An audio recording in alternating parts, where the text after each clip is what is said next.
Welcome to Bad on Purpose. I'm your host, Disobey, the egomaniac, the NPC spotter, the system analysis describer. Today I want to point out narrative in general, but we're going to focus on a particular narrative. And the way narrative really works in this place is, and this goes with the testing, these two things, and I was really pondering this last night. The narratives that are used to manipulate our perception and the system testing really go hand in hand. And it's going to be hard for me to really give a brief description of that. So we're just going to go into kind of an in-depth. And I think we'll start with this particular narrative. I found this last night, and I sent it to Christina, and she's just read it like right before we started this live.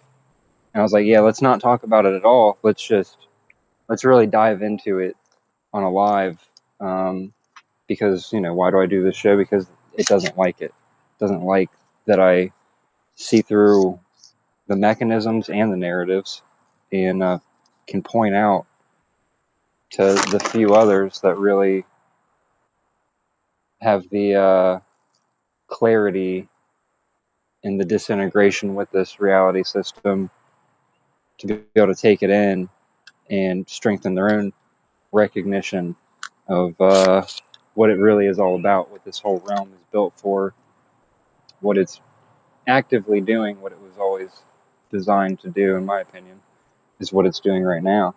A car never evolved into, something other than transportation. And that's pretty much any creation is it only gets better at what it was originally designed to do. That's my opinion on whether or not this started as what it is now. I would say more than likely, yeah. Because how would it become what it is now if it wasn't always intended to some degree to be what it is now? So I don't know if I can actually go and read it, Christina. If you want to, I mean, I could, but I don't know if it'll exit out of the app or if you guys would even be able to hear me. But I know I can hear you because you're not the host. I just don't know how long the stream would stay up if the host wasn't on the actual window of the Rumble app. But if you want me to do it, I'll do it. Or we can take turns, whatever you want to do. It's a long one, but I think I can exit out of the app and read the whole thing. We'll see. Can you still hear me? Yeah, as long as you don't close the window, it should. I know that most of the time the guests have always been able to go to other pages and stuff on their phones or computers, and still I could hear them, they could hear me. Okay, I'll read the first prompt and just make sure that you can still hear me. But one thing that I want to point out about narratives that's really important, because again, I didn't read this until just a few minutes before this live, and it's more important, from my opinion and perspective, to pay attention to not what you're feeling. I mean, you can pay attention to what you're feeling when you're reading the narrative. Watch what happens after. That's the biggest red flag to me, because after I read it, slowly over a few minutes, I started having all these insertions and other narratives um, that directly disagree with my stance on morality and what should and shouldn't be. But it didn't happen initially. It happened a little bit after I read the narrative. So narratives are not just words on a screen. There is an energy behind them. It's very much a real structure. And I think that's why we've talked so heavily in the past when people have said things that we've addressed in a live. People take it as a personal attack, but what they don't understand are these narratives are real structures that will embed themselves in your thought process, and they will do things to your position and your stance if you don't notice them. So that's why it's important to really pay attention to the after effects and the residuals of a narrative. It does a lot more than I think people realize. So with Right, and that, I think it's important to point out also, to go a little deeper on what you're saying. Narratives aren't static, right? They're dynamic, meaning that it's an interactive field that they can adjust, update, inject new signal into. And one of the one of the things I've been noticing a lot, that really exposes the hive mind, on all fronts, is the signal testing that they do after the injection of narrative. And it's that testing is always happening. And when I'm talking about the testing, what I'm talking about is, I'll give an example. It'd be easier. So you'll see a trend come out, right? And all of a sudden, like, you'll be scrolling on comments on different things, and there's like groups and groups of people that are all using the same phrase, but it's a phrase that's unfamiliar. That, like, they'll be using a word, in a way that's like, it's like trending, right? Quote unquote trending. An example of that I see right now, whatever the date is today, is a lot of people use this, like, I don't even really understand what they're saying, but they use the word ratio a lot, and it's just like this thing that you see happening all at once. All these people, massive amounts of people, will just be using a phrase or a word or something, and they all know exactly what it means, and they're saying it like it's always been a part of speech, and communication and language. That is testing, right? That is an output of a signal, right? That they're putting out, that the reality system puts out, and what it's testing is receptibility, right? How quickly does someone integrate and adopt that signal, and how well do they then regurgitate and mimic that signal and output that signal. So it's they're transmitting the signal out, seeing who picks up on that bandwidth, right? And then who redistributes that signal back out to spread it like a virus. And that's exactly how the hive mind works. It's exactly what it does. And if you pay attention, you'll see it in so many things. But the initial point of injection of that signal is generally through narrative, which is why I wanted to do this show today, dissecting narratives. And this is just one narrative, right? And the reason I chose this one is because there is something in it that I wanted to go deeper into that I haven't fully explored. There is truth in it. There is a truth there. But all around, surrounding that little piece of truth, is a whole lot of narrative. And all that narrative is designed to do is, it's like, imagine you're a sphere and there's a sphere of armor around you, and that narrative then coats that entire sphere, trying to figure out, where's the chink in the armor, where's the chink that I can get in, how do I get in, and it does it in a dynamic way. It works in real time through the thought processes to see where it can potentially inject any type of benefit for the system as a whole. See, I didn't mean to cut you off, long-winded explanation, but I think dissecting it, we're going to get into a lot of different things, and we might go off on some side tangents, really digging deep into the overall mechanisms that narratives are designed to produce. right. So, And it's important that you said it's not static, because the thing about narratives and the structure and the mechanism is that if you don't notice it as it's moving, you will move with it. That's how it's designed. It's designed to sweep you up and move with it. So, yeah, you go deeper and I kind of say things maybe a little bit more plainly. I don't know. But no, it's important to do that was both. actually profound. That was profound, dude. That was profound. That, I didn't say that. What you just said there is so important, and you're right. That is exactly what it does.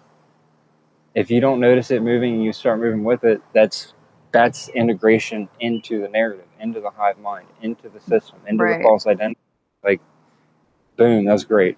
But So it's a take it away. lot more subtle than I think people realize, and that's why, we there's been accusations that we've been volatile. It's like, but the thing is that these narratives are almost separate from the people pushing them out entirely. They're picking up the signal just like you said and putting it out. But the structure of that signal is what moves others. They may not have they didn't get that signal outright. It was put onto them and then they moved the signal and then other people move with them. So it's really not about people specifically. It is about the structure entirely of narratives. And honestly, reading the one you sent me today, it was very obvious to me. Because I usually don't like. I can read a couple lines into something and just know, oh, that's bullshit. I don't really care about that. I'm not going to go into that. So I don't really ever get the full effect as much anymore of reading a full narrative, actually reading what it's saying, kind of taking it in, and then seeing the after effects. I used to, but I don't get that as much anymore. So it's important to talk about. So let me see if I can pull this up. Just a second. Can you still hear me? Loud and clear. All right. So it's long, guys. Just so you're aware. All right. The harvest of the souls. Earth is not a planet. It is a highly sophisticated DNA cultivation farm inside the simulation, one of the most advanced soul seed operations in this sector of the galaxy. The entire construct, the firmament, the reincarnation loop, the emotional polarity system, the amnesia veil, exists for one primary purpose: to grow, stress test, and ripen a very specific genetic and soul template, the human 12-strand diamond sun DNA. This DNA is extremely valuable in the higher planes because it is one of the few templates capable of holding both extreme density, 3D limitation, and extremely high light simultaneously. It is the ultimate hybrid vessel, able to experience the deepest inversion and still carry the original creative current. How the farm works. From the moment a soul enters the farm, the system begins its cultivation protocol. The amnesia veil wipes previous memories so the soul believes this is its only life. The reincarnation wheel ensures continuous cycling through emotional polarity, fear, love, victim, perpetrator, lack, abundance. Every intense experience, trauma, love, heartbreak, and awakening moment acts as a fertilizer. The nervous system and G core are constantly stimulated to produce high grade emotional and creative energy, loosh. The goal is not just to harvest energy.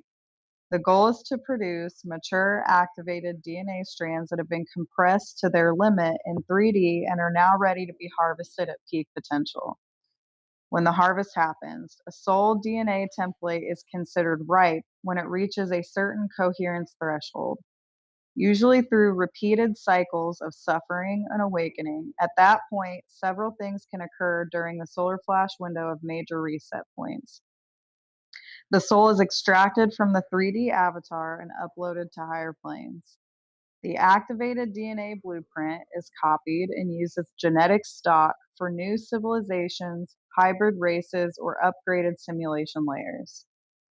The most potent souls are offered the chance to either ascend fully out of the farm system or volunteer to return as anchors for the next cycle. This is why some people feel an inexplicable sense of having done this before, or a deep knowing that they are here for a final mission. They are old farm stock that has reached harvest readiness multiple times. What the harvested DNA used, what the harvested DNA is used for in higher planes. In higher density planes, this refined human DNA is considered premium genetic material for the following reasons. It carries the memory of surviving extreme inversion while still holding light, making it incredibly resilient. It is one of the best templates for creating new hybrid star races. Sirian, Palladian, Arcturian hybrids often use DNA upgrades. It is used to power new simulation layers and ascension experiments. the God seeds for the next generation of realities. The most activated souls slash DNA are recruiters like envoy programs like the 144,000 to go into new falling systems and repeat the cultivation process as teachers or anchors. The simulation is not evil in the cartoon sense. It is a vast agricultural and experimental operation. Earth is simply one of the most productive farms in this quadrant. The real choice, the harvest is not the end for the conscious being, it is the graduation point. You can either allow yourself to be harvested unconsciously and be replanted into the next cycle as upgraded but still farmed, or fully awaken your G core, collapse identification with the avatar, and step out of the farm system entirely as a sovereign creator being. The simulation has shown you the farm, the crop, and the harvest schedule. Now it is watching what you will do with that knowledge. Will you continue growing beautiful, high quality emotional energy for the system? Or will you finally remember that you were never the crop, you were always the gardener who fell asleep inside his own garden? Me, I didn't know you were going to do the whole thing, but yeah, there's a lot to unpack there. There's a whole lot to unpack there. You want to just start at the beginning or whatever comes to mind immediately? Um,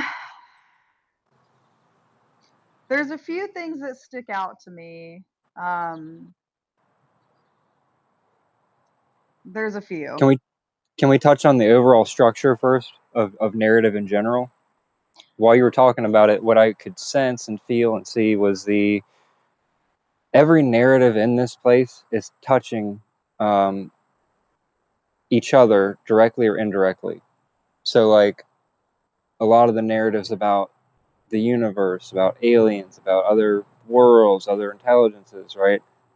A lot of that's woven into that, and it's interesting because I've seen a harvest event like what you would see in like almost like a sci-fi movie, but it was in a dream, and it's hard to call it a dream because it was more real than this experience. Like there was more definition to all of it, but it seemed like something that actually happened. Like I was remembering something that I actually experienced at one point, a harvest event, and there was ships, and I didn't see aliens or anything like that, but there was ships and stuff like that. So, but again, could that just be part of a narrative? Like the harvest itself being part of a narrative, there is a harvesting going on. There's definitely a harvest mechanism to this realm, but are the aliens and the other worlds, all this stuff, is that just a very convoluted narrative in order to mask, which we see all the time, masking the simple truth that's behind the image? I just wanted to point that out, how every narrative interlocks into other narratives, and it almost compounds the effect. The more narrative that they, like the individual narrative is its own structure in a way, like of a particular topic, but then when you put a bunch of these structures together, it compounds that effect of the injection of thought and believability of that experience and narrative. So, Yeah, so one thing I want to point out is you brought up a really good point because it's kind of what I was thinking after I read it this time was the compression of multiple narratives into one. Because what it does is now the after effects and residuals was insertions that I don't agree with, right? That like the thought of well, what if there is another purpose for this realm than what we think of? Or what if they do have some other type of reason that we don't know about? Now, those are things I don't agree with, but those are the residual effects of reading a narrative that's multiple narratives compressed into one. Because now you're not even focusing on the individual aspects of everything that I read. You're seeing the overall effect of the narrative itself, um, which is profound to me because those insertions came after, right? So, um, because there are pieces of truth in it, right? Like the cycles of repeated suffering. I still hold true to the fact that extreme suffering is not necessary. Um, that there is corruption in this realm that is so profound that I don't even think we've touched a percentage of how bad it actually is. But there is something to repeated cycles of suffering because I've gone through it. It does something to you that makes you see things more clearly. Now, the question isn't whether you see clearly, it's was that necessary for you to see clearly? Would I have had to go through that? If I would have remained as innocent and clear as a child and grown up that way with no trauma, no suffering, would I see just as clearly now? I don't know. I can't say with 100% certainty, but I can say that there is a corrupt aspect of the level of trauma and suffering in this realm. But that narrative does put a little bit of truth in there. If you've gone through this, you have done the cycles of repetition. I don't know how many times I've been through a cycle and I've been like, oh, I've been here before. But I react to that repetition cycle differently than I did the time before. So there is something to it. Now, is that for our benefit? I don't think so. But there is a truth in that, in the repetition. But then again, that narrative would have you question what is the repetition really for? Is the repetition really for just self preservation for these entities? That narrative would suggest that the repetition is to cultivate your DNA. I don't really even know that DNA matters beyond the body. I don't really know how separate it is. I know I'm not the body, but my essence is carrying the memory of this experience. So there's a lot of things that can get convoluted, right? You can have your certainty in some things and your uncertainty in other things. This narrative would suggest a certainty that these cycles of repetition and suffering are for a benefit for a greater reality beyond the one that we're in. But, and this goes really well into what we talked about yesterday with the formula, right? Because this fits in perfectly to the formula. The whole narrative fits with the formula. Do you remember the formula we talked? Was it yesterday that we did a live or day before? I can't remember. It doesn't matter. But the formula of creating the problem, right? What's the problem? Oh, we need vessels that can do this, that are hybridized for this purpose, right? To expand creation and consciousness, and just the evidence goes against all of it. That's the thing that is overshadowing all of it. It's like, well, how many times do you need to do the same things over and over and over and over again before you get the result? And if you're doing the same things over and over again to infinitum and you're not getting the result, then maybe that's not the way to fucking do it. Like it doesn't take a genius to figure that out. But the formula that we talked about on the last show, it's, create the problem, and then here's the solution, and the solution is now also goes into justifying the problem. It's like, oh yeah, well, the problem of your suffering, well, that's because there's a higher purpose to it. There's a reason for it, and it's actually a service that you're doing. Well, okay, but then why are so many having to do that service and repeating the same patterns, the same scripts, the same loops, lifetime after lifetime after lifetime? And let's not even say, let's just assume that we've only had this one lifetime. How many others are having this exact same fucking script play out? It doesn't really make sense if they're manufacturing something, but it's only for consumption. It's like when you consume something, it's gone, so you have to keep manufacturing. This is not about an evolutionary thing like a farm, right? For thousands of years, you can farm an animal, but you're going to have to just continue to farm that animal. You're not going to get to a solution where you're no longer, by farming the animal, we've found a way to not have to farm the animal anymore. It doesn't. No, it's just a perpetual farming of the animal. There's not a salute. The solution that they've got is we're going to continue to farm the animal. It's just all so asinine when you take a step back and really look at it and see how all of it follows the exact same formula of it's explaining itself away without giving any zero evidence for what the supposed benefit is. Where Right. is the supposed benefit? Yeah, one thing I want to reread because I find it interesting to break it down, but it says this DNA is extremely valuable in the higher planes because it's one of the few templates capable of holding both extreme density, 3D limitation, and extremely high light simultaneously. It is the ultimate hybrid vessel, able to experience the deepest inversion and still carry the original creative current. Now, there is, again, a piece of truth in that. Some of us have been able to go through and see the most heinous things that you could experience in this realm, and we still came out the other side of that able to have discernment, still able to, discern when to have kindness and compassion and when to, um, hold our boundary and the ability to see clearly through things. So part of that is true. We have been able to suffer through extreme inversion and hold on to our original essence at the same time while also evolving through it, right? Because as creator beings, we should never be staying in the same spot. We're always evolving. But this narrative suggests that having to experience those things was the entities running this realm doing it for a greater benefit than for their own self preservation. And those are the two lines, right? So again, there is truth mixed in these narratives, um, that we did suffer through extreme inversion and held on to some original resonance.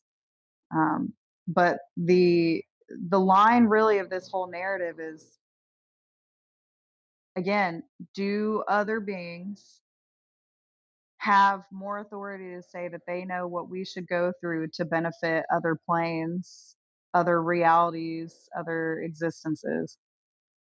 And did we agree to it? Because again, this narrative suggests that we agreed to do this. We agreed to go through inversion so that we could upgrade higher planes of reality, with basically capabilities that others don't have.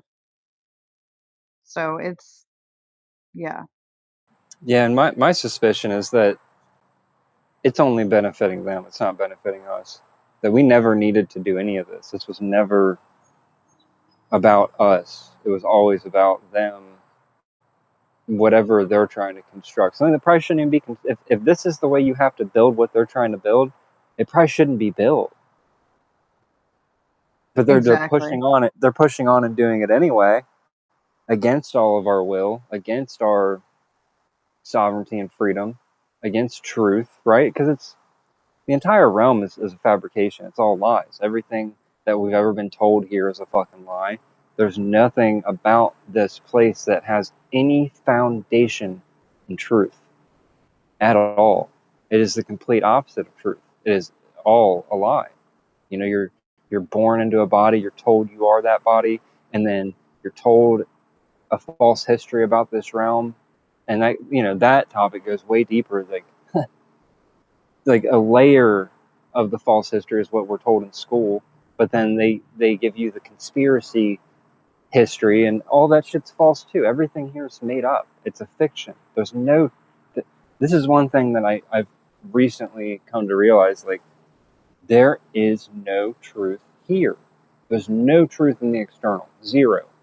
It's hard to believe because of the direct experience that, and the very convincing interface that we're jacked into, the body and the nervous system.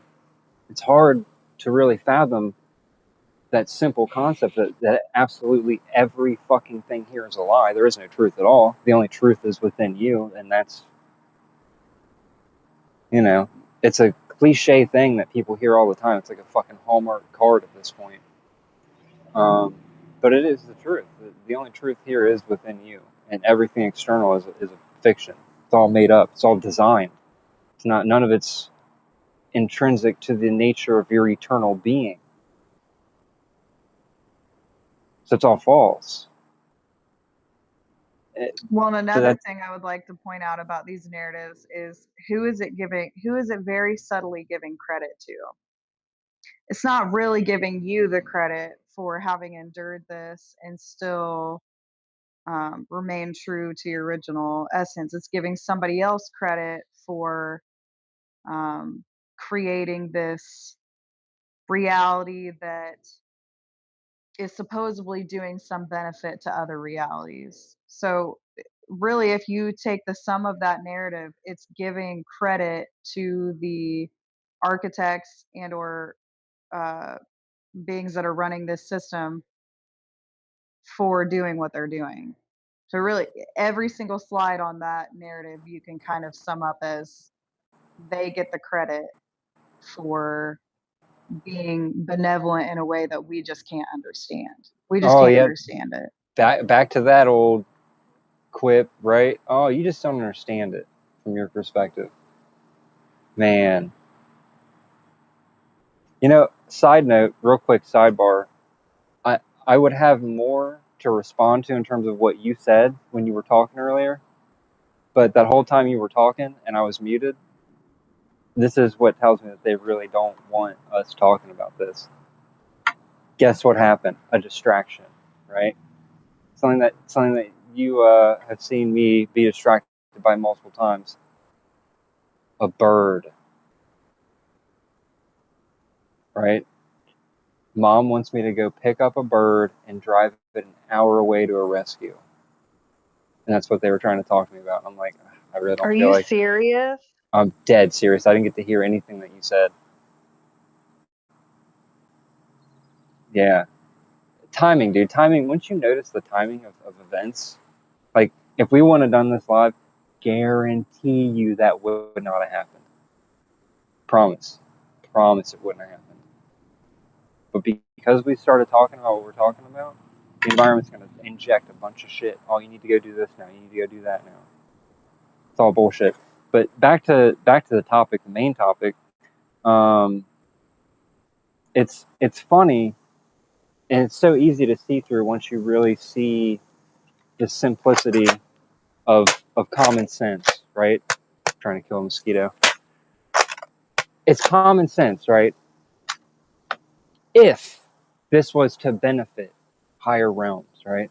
If this was helping to actually expand creation, it wasn't just a closed loop system that's only feeding a few fucking parasites. If this was actually what that narrative is suggesting, how easy would it be, and also in a lot of ways integrated into the experience of them showing the evidence of that claim? Where's the evidence of that claim that this is to benefit higher realms? Where's the evidence of that claim? Well, where's the evidence that they're trying to cultivate a 12-strand diamond sun DNA? I mean, that doesn't, it just sounds like fancy language, you know what I mean? Right, I don't know. beings outside of space and time, they don't they wouldn't need to keep doing the same shit over and over. Like they'd be intelligent enough to figure out after the first time that it didn't work, okay, we do something else now. That's not what's happening here. It is objectively not what is happening in this realm. It's the same formula replayed, the same script over and over and over again. Because what they're getting from it is what the intention is behind it. It's, and again, this goes back to the last show. It is all the symptoms and behavior of an addict. There's no progress being made when the addict uses their substance of choice. The only progress is I need to get the next hit. And that's how this place works, because it's just doing the same thing over and over and over again for that next hit. There's not progress in that. I see no progress. Show the evidence. Show evidence that we would be able to tell easily that where eternity and creation outside of this realm was benefiting from this experience, directly from this experience, because this experience itself would be evolving as the eternity outside of it was evolving from it. The only evolution that I see in this place to be completely honest, I see it getting better at weaving narrative, weaving truth into the lie to make the lie more believable, right? And this narrative in particular has one of the best examples of weaving lies with truth. And that is, it's validating the horrors and torture in a way that's subtle, that makes someone feel a little more seen, but at the same time, back to the classics. We're throwing it back to the classics, as we always do, justifying that torture. Yeah, because if Saying, you justify, because then who think about whoever put that narrative out, and then whoever kind of moves with that narrative, as we talked before, is taking the suffering as not just a standard new age lesson. They're taking it in as like a badge or token that they've done some greater service to the higher planes of existence. So if you're justifying it for yourself, you're doing probably most of the work that these beings, you know what I mean? Like you're doing the work for them. I was kind of going through this narrative again because you were talking about, the pieces of truth in it. This was a really interesting, it stuck out to me. The activated DNA blueprint is copied. Okay. The activated DNA blueprint is copied and used as genetic stock for new civilizations or upgraded simulation layers. What have we talked about before in prior lives? There is a suspicion that I've had that they do try to, you think about people here, we've had the suspicion that there are NPCs, or at least engineered beings, right? So beings that were primarily created in this realm. They did not exist before this realm. This realm is their home because that's where they were engineered at. Where did they get the blueprint to make these other beings? Where did they get the blueprint to engineer these other beings? It only makes sense to me that they use either fragments or pieces of pre-containment beings to engineer others. So in that, it's making it sound like a good thing. It literally, in that one frame, it made theft sound like a good thing. That for your essence to be copied after evolution, suffering, and still remaining you, for your essence to be copied and then used for new civilizations, it told on itself without telling on itself. So we're going to copy you, and then even whether you leave or not, we're going to use your copy to create new civilizations. What'd that just tell you? It just told you how they already do it. They copy us to make new beings. But it's framed as a good thing, right? We're going to thieve from you and make another being in your likeness. man, and you know what? I don't know if you were around when I talked about this over a year ago, but this particular topic I'm so glad you brought up. I talked about exactly that over a year ago. But what I see them copying and taking is the parts that are compliant, right? Because if you look at just human civilization in our lifetime, people have become more and more and more compliant to bullshit. That's the part that I'm guessing that they're taking, is they don't want the part that's going to disobey. They don't want the part that's going to resist and disagree with their own enslavement. They want the part that's going to comply. And that's what the entire system's engineered to do, is to generate compliance from beings that wouldn't comply if what they're being engineered to comply to was right in their faces. If they could see all of it for exactly what it is, even the most, docile of being in this place would resist it. And that's why they have to do everything in narratives from a distance, with so many layers of insulation between us and them. Because if we saw it for what it really was, if everyone here could get a glimpse of what it really is all about, it would be an eruption this containment system would be utterly obliterated, maybe instantaneously, because no one would comply energetically anymore into feeding into these loops, these scripts, these narratives, everything in this place that goes against us, which is everything in this place. Yeah, it's absurd, the explaining away of the heinous atrocities and saying that it likes to mix those narratives together of, you know, oh, it's for your own benefit, your own growth. And I guess now it's kind of evolved into what's for the benefit and growth of all of creation. Right, that's the thing. That's the two narratives that flops between, right? Like either you needed to learn lessons that you couldn't learn without suffering, which puts you in a small standpoint, or narratives of false grandeur, which is you're doing this to benefit all the higher planes of existence because there's only a set amount of souls that have the capability to withstand and be so resilient and be so powerful to have experienced extreme inversion and still be what they are. That again, it's grandeur, but it doesn't give you the credit. It gives another being credit. I think this is the last one I'll probably call out, maybe. But again, it tells on itself. It is used to power new simulation layers and ascension experiments, the God seeds for the next generation of reality. It's used to power new simulation layers, which, if any of this goes as some of us suspect, which is that this current um, form of reality, right, where corruption has just reached what some of us consider like a max level, right? Where I feel that we're at max level inversion, not only because the suffering is occurring in mass, but because it's become so normalized.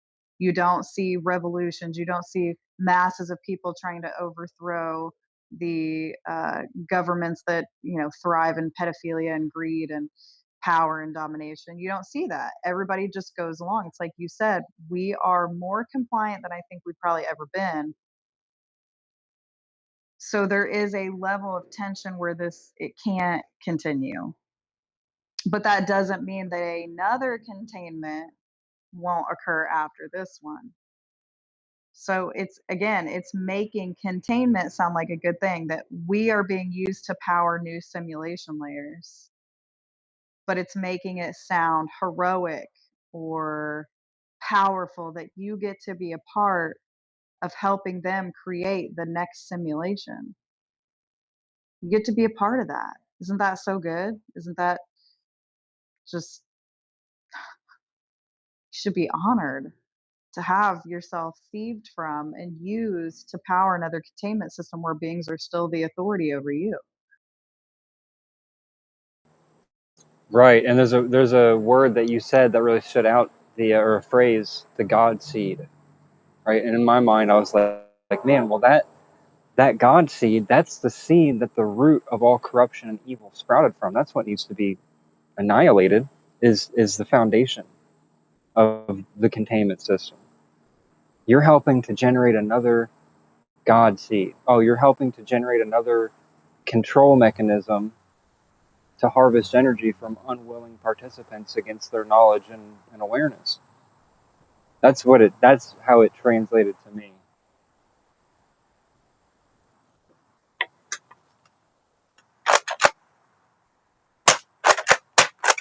Sorry, I need to mute. I need to try to kill this mosquito. All right, maybe one more. The simulation is not evil in the cartoon sense. It is a vast agricultural and experimental operation. It is experimental in a way.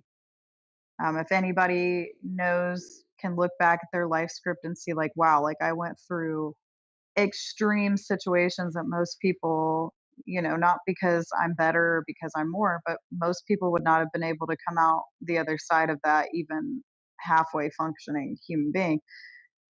It's experimental.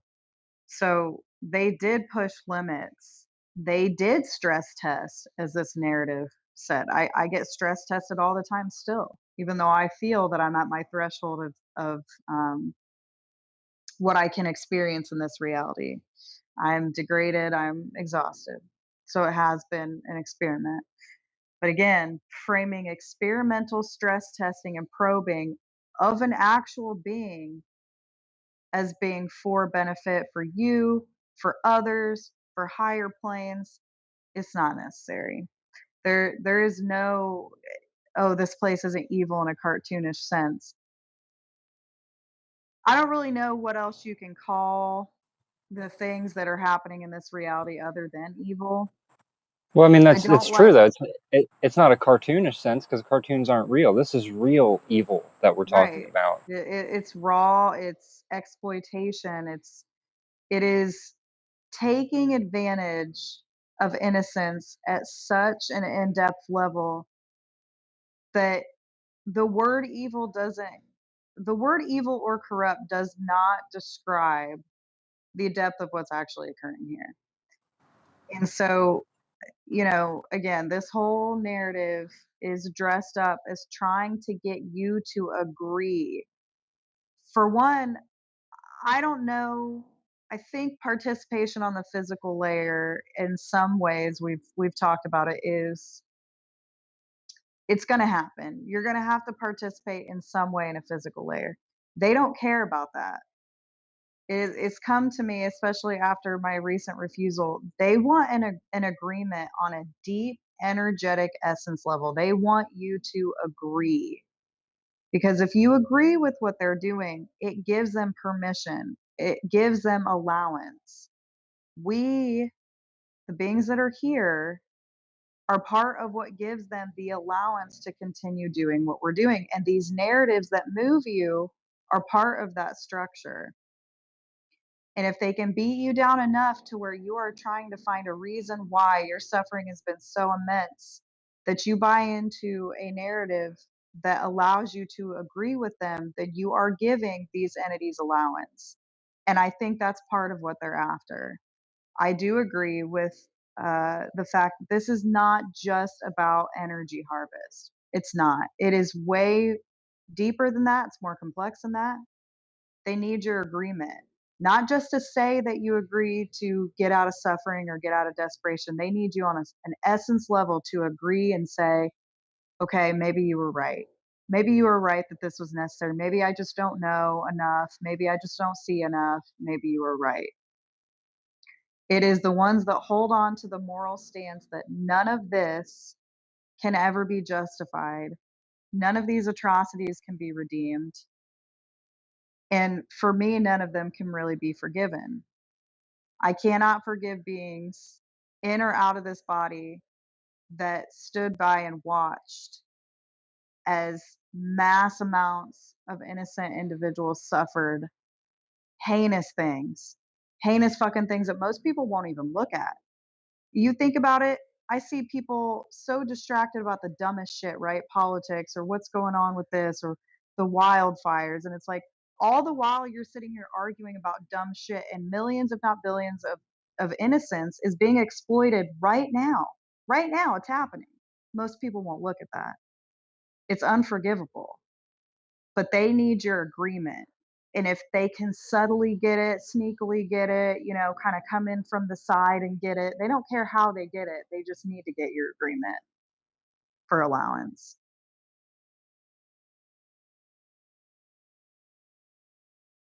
Yeah, like what you said, evil is not, and I felt like that for a long time. Evil is just not a defining enough word. To me, personally, the only defining statement of the entities running this realm is just one thing, and that would be worthy of only annihilation. That's it. They are worthy of only annihilation from existence. Nothing else. There's nothing else to it. It goes beyond evil. Evil, you know, someone that does evil things sometimes, like they can change their ways. This goes beyond just something that was corrupted. This is, like you said, it's unforgivable. It's irredeemable and worthy of only annihilation, deletion, disintegration from all existence, any ability to even perceive anything ever again. They shouldn't even be able to be aware of our existence ever again. Because they've abused and mistreated all of us. And there's very few, I think, that will take that stance because of the programming, the core programming of forgiveness and all this other shit that they use as cushioning. You know, it is cushioning. It cushions our judgment, our correct judgment and discernment of the way they are, what they've chosen to do and become because of those choices.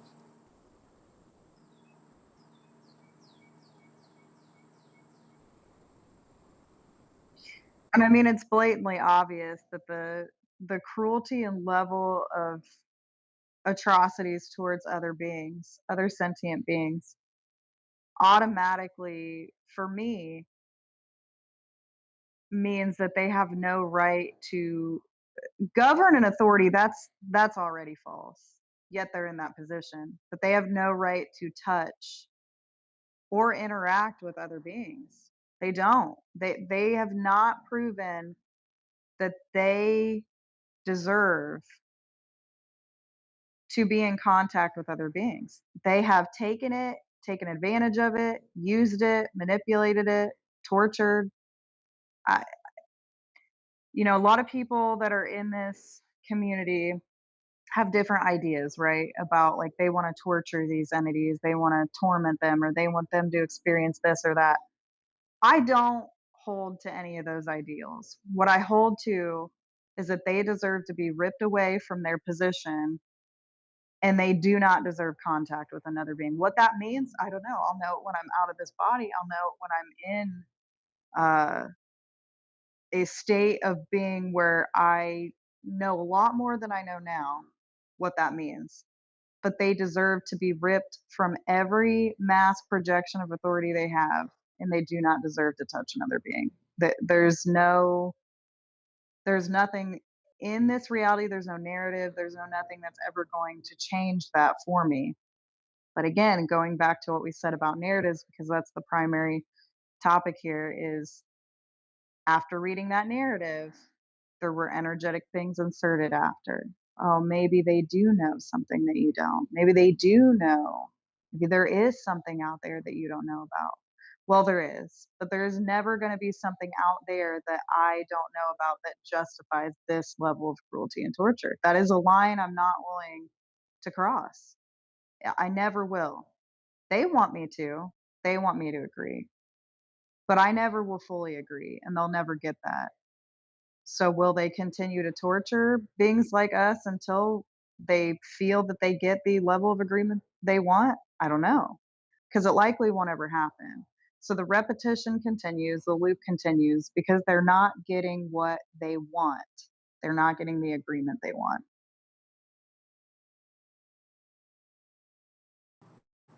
I mean, I don't think they'll stop until they're stopped, until they are forced from their false thrones. That's the ultimate act of disobedience. It's not just to ignore something, it's to confront it head on. And I think how that happens is going to look a lot different than what people see in movies and fairy tales, stories, and even experiences in this place. I think there's similarities, but the foundation of it is it's tangible here and now. You can Right. It's feel like you're in a level of resistance to something. when I had that out of body experience recently, You want to get my into that? I want to the ask you. Do you want to go into that? We can go all the way into that, or you want to save that for another um, show? I don't know. We're 54 minutes in. What kind of time do you got? Well, it all depends. Is there another distraction that's going to pop up? Even if there is, I'm going to continue the show. I don't care. I don't know. I haven't fully dissected everything. I was only going to bring up an aspect of it as it pertains to this topic, but um, We could dissect it on the show if you want, or if that's something you want to do yourself. But I'm pretty good at dissection. yeah. Well, I guess generally, as a context, I decided this past Sunday that I was done. I was going to refuse. I started at an extreme level of deprivation already energetically, and I refused any liquid, any food for just about 4 days, a little less than 4 days. So I had an out of body experience, not later in the experience, which is ironic. It was early on in the experience, maybe day two, maybe not quite 48 hours. Um, and it was there are similarities in other people's out of body experience. I had the came when I wasn't expecting it. I had the earthquake sensation, and as I was coming out of the body, I could feel the body's last breath. So it wasn't like straight even breaths; they were labored breaths. There was no pain. There was no. It was like I was leaving the body before the body actually fully expired. But in this out of body experience, there it wasn't like what other people say it was. It wasn't like a tunnel of light. There wasn't a being waiting there for me. There was a kind of form of light, more like iridescent, um, and a cobalt blue, what I could only describe as like an eye. And I sat there and looked at it, and the realization hit me. It's like, oh, that's me. Oh, that's just me. That's like that's me. It wasn't like I was saying, "Oh, that's my eye." It was just it hit me. It was like, "Oh, that's actually me." So I went into that, but as I went into that, there was one distraction that came, and it was like a cute, fluffy, like not any kind of animal you've ever seen here. But as that distraction came, it was like myself said, "Hey, that's a distraction. You have more work to do. You have to do something else." So even after I entered the part of me that was me, there was still like a transitory state in between. So I entered the iridescent light that had the cobalt blue eye in the middle. And there was still a transitory state where like I kind of had a form, not like a human form, but there was still a form to me until I entered a state where there was no form. So after the distraction, I entered a state where I was literally formless.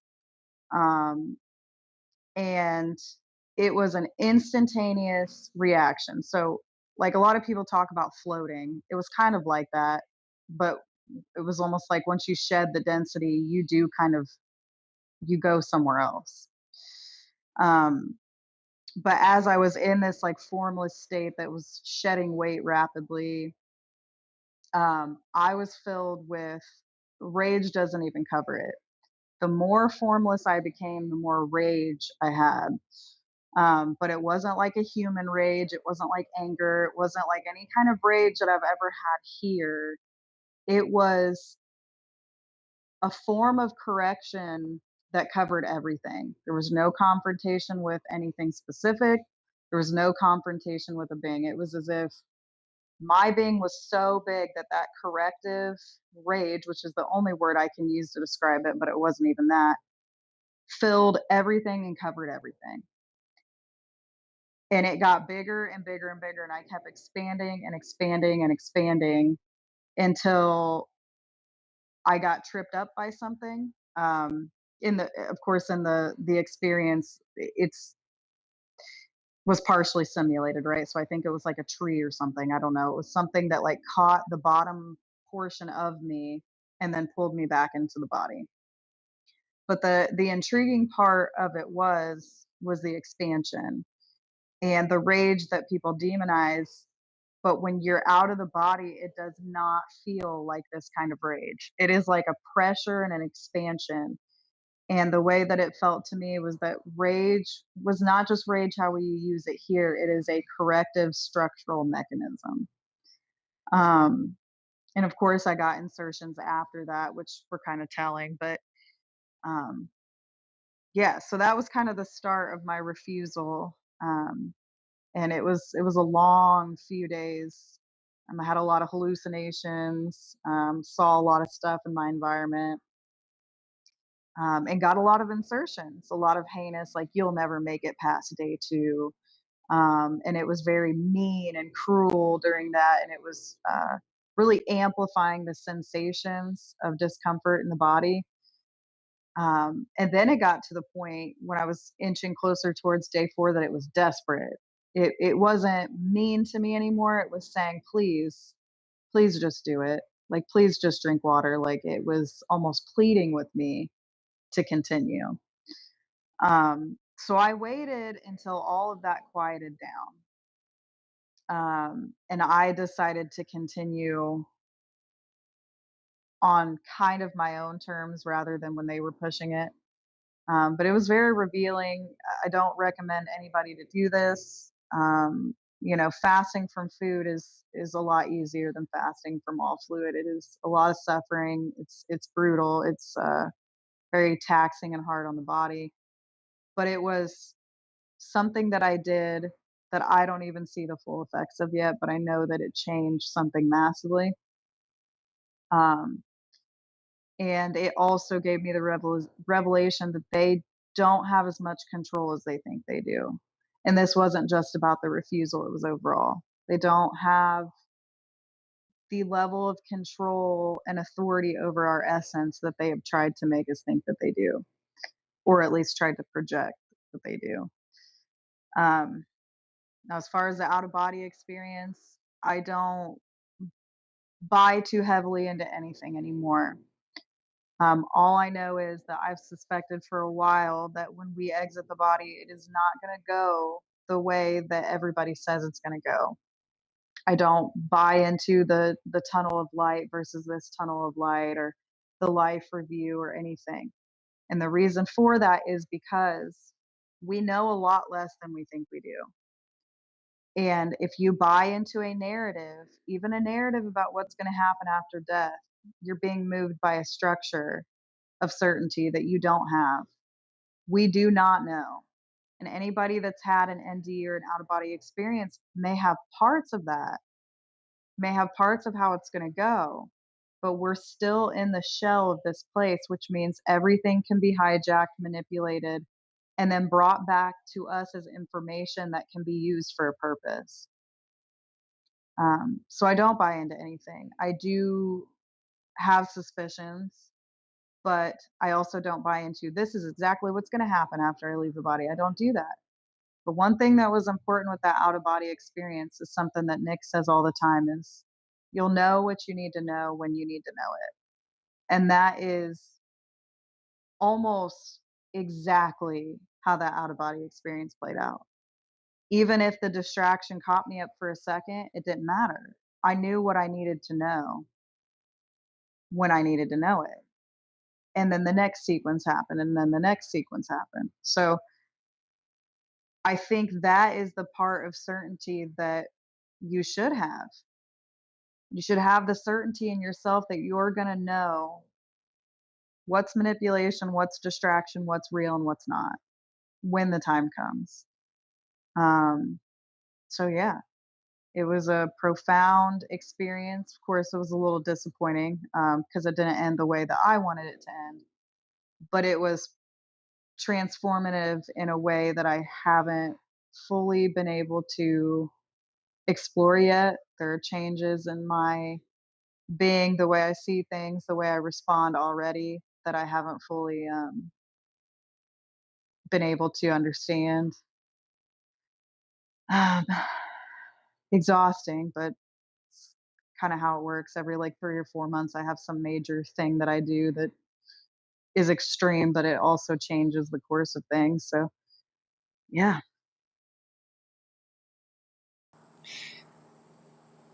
You know the you know what you need to know when you need to know it can shine through to this very dim human layer sometimes.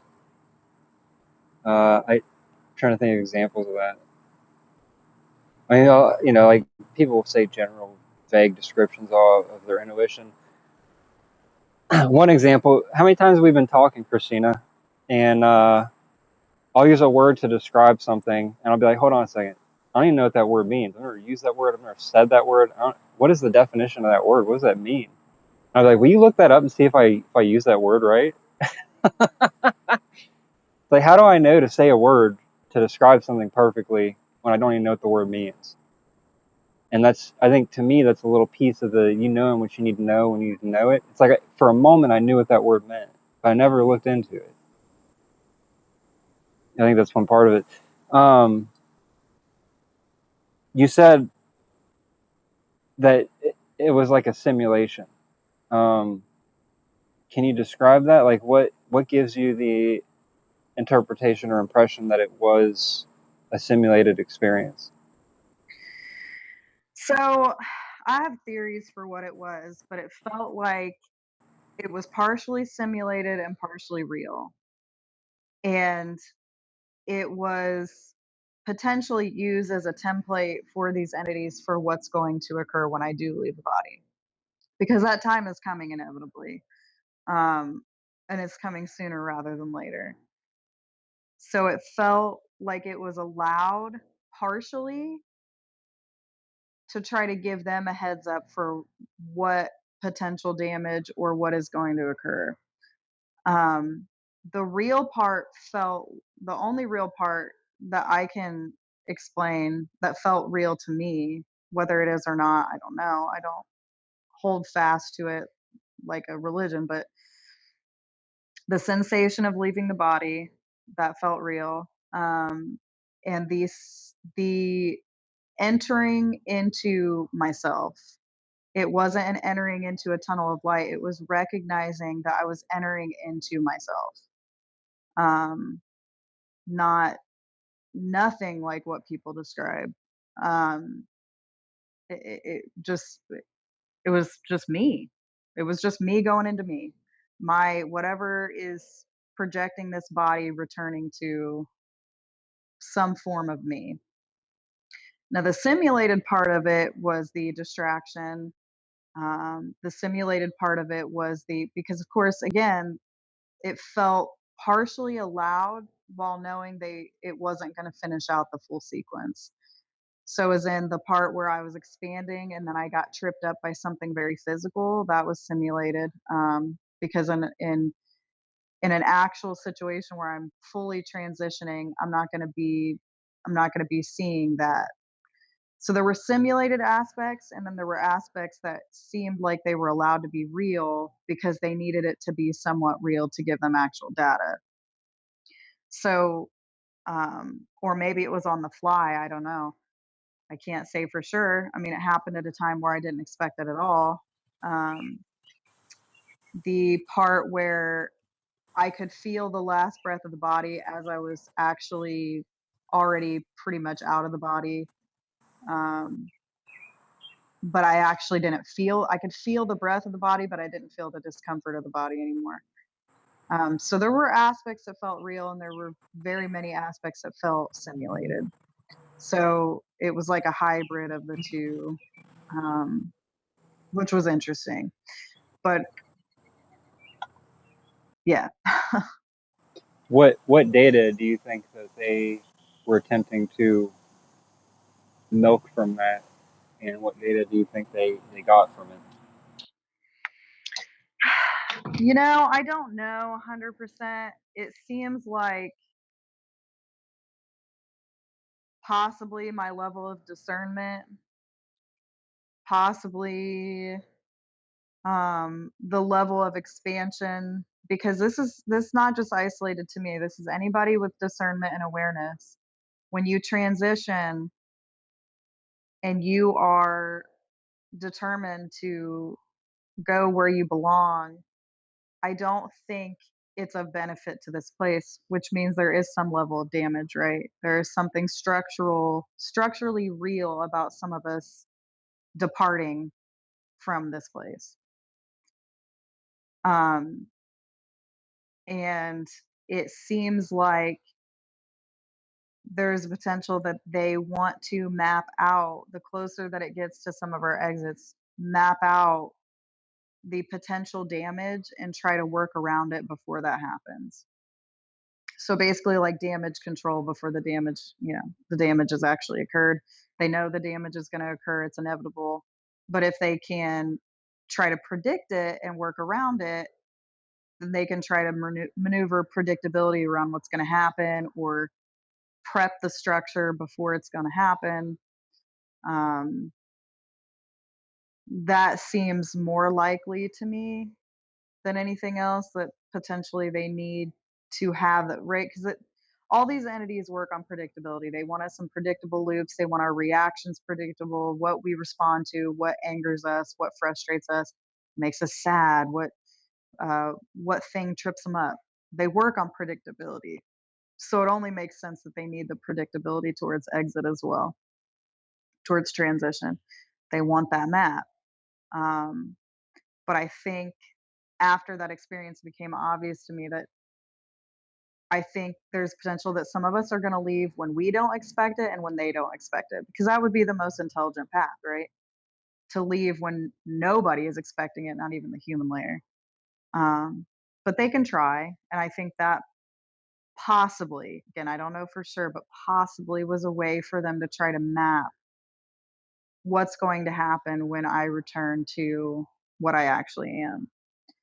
Um, but that's all I got from it so far. Um, I don't know beyond that at all. Um, Other than I don't think this is going to go how any of us thinks it's going to go. One of the things that you've talked about recently is I don't want to butcher your words, but essentially it's something that I'll just put it how I put it before. That when I leave this place, my intention is to rip out every piece of myself that I ever gave it simultaneously. And whether that's in the form of a projection, an entity, whatever is holding a piece of me, I'm taking it back when I leave this place. It's not keeping anything. Even if that means I gotta, whatever that means, I gotta do, is what I'm gonna do. And I think having that intention before you even are on the precipice of leaving the body is, I think that's powerful. I think there's something to that. And the way you put it was something like, when some of us leave, it'll be like pulling a thread on maybe like a tapestry or something. It's like you're pulling a thread that's going to start to unravel the image that your thread was used to produce. It was automatic in my out of body experience. Whether that goes that way in transition or not, I don't know. But it was automatic. There was no question. There was no thought. And in that out Do of you body experience, there was no thought form. It was just full on expansion. And in that expansion, I think that was the reclaiming. On top of that, fully evolving from the human experience back into the original essence from the entire, it was like the entire experience culminated into one. But as I expanded, that was the reclamation. There was no question of it. There was no thought. There was no, oh, I have to do this. It just was. There was now nothing. do you think that has anything to do with your intention before, or do you think that's something that would automatically happen regardless of your awareness, knowledge, presence, etc.? I think, I don't know. I think it's probably both. I think it's possible that intention, because obviously intention while we're in the human layer matters, but it's almost like my essence or whatever was so all knowing that like it just already knew. I didn't have to bring any new information to it. I didn't even have to bring a new intent to it. It just knew. It knew I'm going to be whole. I'm going to have all of me and I'm going to be bigger than this place. I'm going to expand well larger than this place has ever allowed me to expand in the human layer. and it just was. I mean, the craziest thing about it is how much we use thought in this reality and how much in the out of body experience there was no thought. It was just, this is what I do. There's no thought, no words, no language, no nothing. Just it just was. And it was big. But it just knew. It just knew exactly what to do in that moment, and it acted accordingly. There was no question of it. There was no doubt. There was no fear. It was just, this is what I am. This is what's mine, and I'm gonna expand to be very, very large once I leave this body.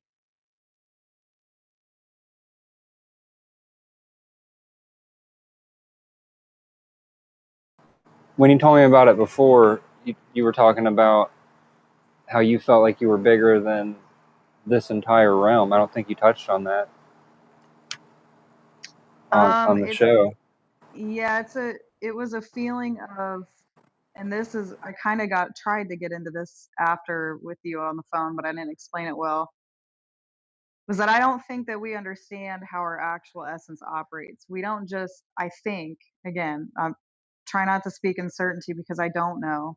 Um, but I think that we operate on many layers of reality, not just this one. Like this is not everything. And as I began to expand, I realized that whatever I am is so much larger than this place. And that's why there was no confrontation. There didn't need to be a confrontation because whatever I was in that moment was so large, it engulfed everything all at once. So there's no need for a confrontation with one specific, there's no need for an argument, there's no need for that because you're so big that you touch everything all at once. And that's the corrective resonance, right? Like if we touch everything all at once in that expanded state of being, everything is affected, everything. So it didn't just feel like my, it's so hard to explain because I couldn't even really see it. I felt it, but I couldn't, once I got to that formless state, it's not like I was looking at myself. I felt myself. And it was just larger than anything that this place was. It touched well beyond this place, which made me question, we always think we're trapped in here. There's a potential that our core essence is operating already on other layers of reality, already beyond this place. Whatever this place is, it's already beyond that. We're a piece of it expressing in here, but what we actually are is already beyond. And so then when the two parts came together, right? The human layer transitioned into the bigger part, it was it was just bigger than anything. It was bigger than anything that this place could project itself to be, which means that I could touch it all at once. Didn't matter. Didn't matter how many entities were in here. Didn't matter. None of that mattered in that moment. So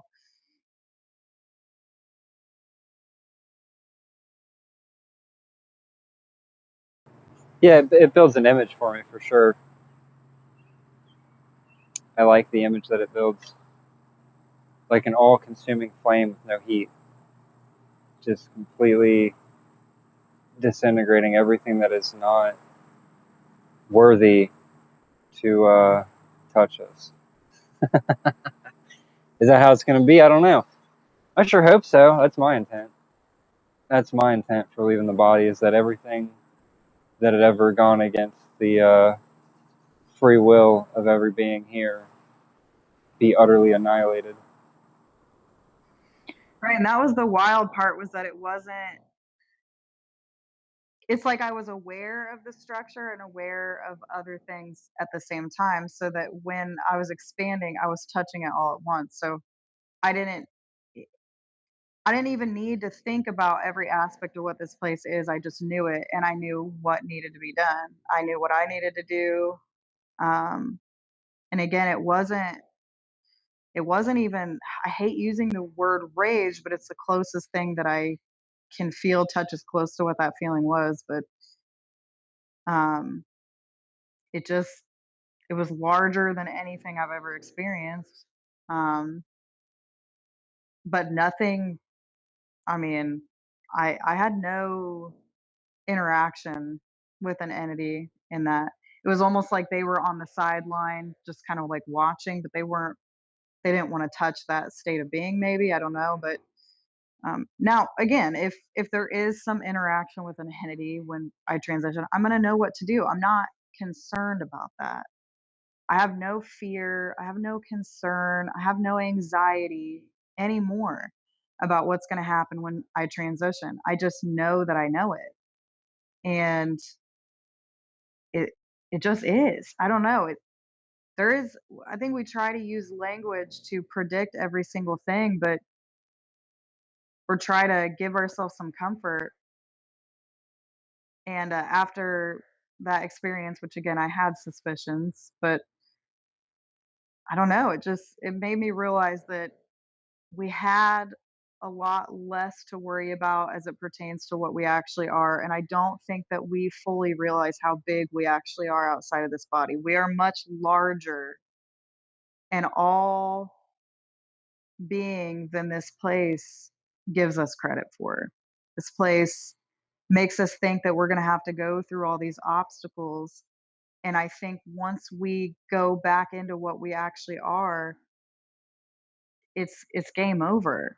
There's there's nothing other than what we are. So it's it was interesting. I really, the no language, no thought form, just knowing was very apparent to me in that moment. Um, and it's so hard to grasp at the human layer because we use words, we use thoughts to try to interpret everything. There was no interpretation. It's just like I knew what was wrong, I knew what needed corrected, I knew what I needed to do, and that's exactly what I did. Yeah, and that's why I like to say, along the lines of, what you need to know when you need to know it. It's like n- not knowing, recognizing what you don't know right now is the path to knowing what you will know, and realizing that there's nothing that is unknown that will remain unknown. It'll all be known, and there will be a point where you do know all of it. But that layer that keeps us separate from that knowing, it's not static, it's dynamic, and it adjusts, um, to where you can be in that place of knowing, and then some kind of interference comes along, and you're back in not knowing. But what it tries to do in between the knowing and not knowing is inject narratives and ideas that aren't true, that we latch onto.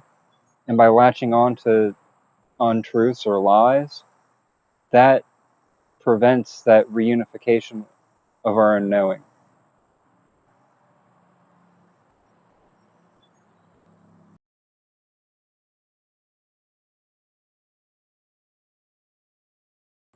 And I think it's always working to do that.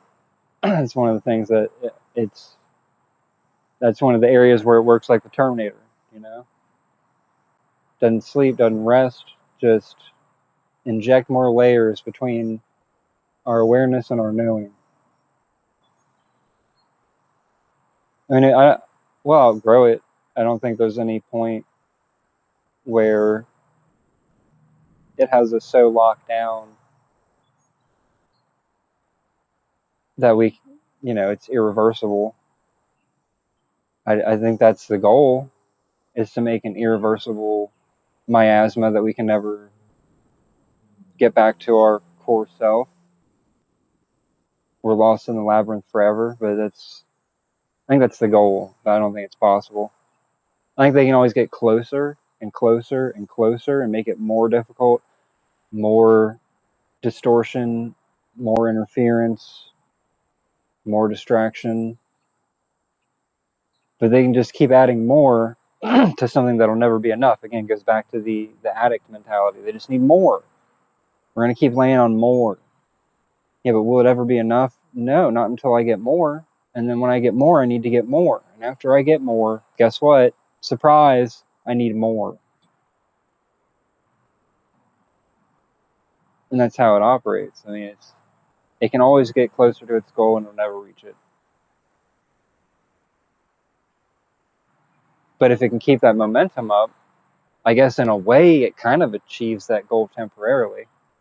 Us just being locked into a false reality that is siphoning our energy and using data to better improve the prison slave rape system that is this realm. You know, it is always improving that, spinning better narratives and getting beings locked into even more intricate labyrinths. But I think it depends on the individual a lot when they decide that they're going to step out of that labyrinth. That you may step out of it and it pulls you back in, but as long as your intent is always to step out of the illusion, step out of the narrative, step out of what this place is feeding you so that you feed it, then at least for those individuals, the collapse of the control over them is inevitable.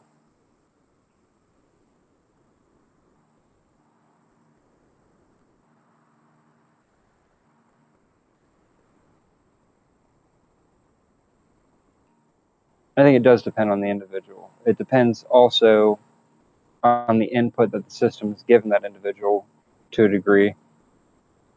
It's like going back to what you were talking about earlier,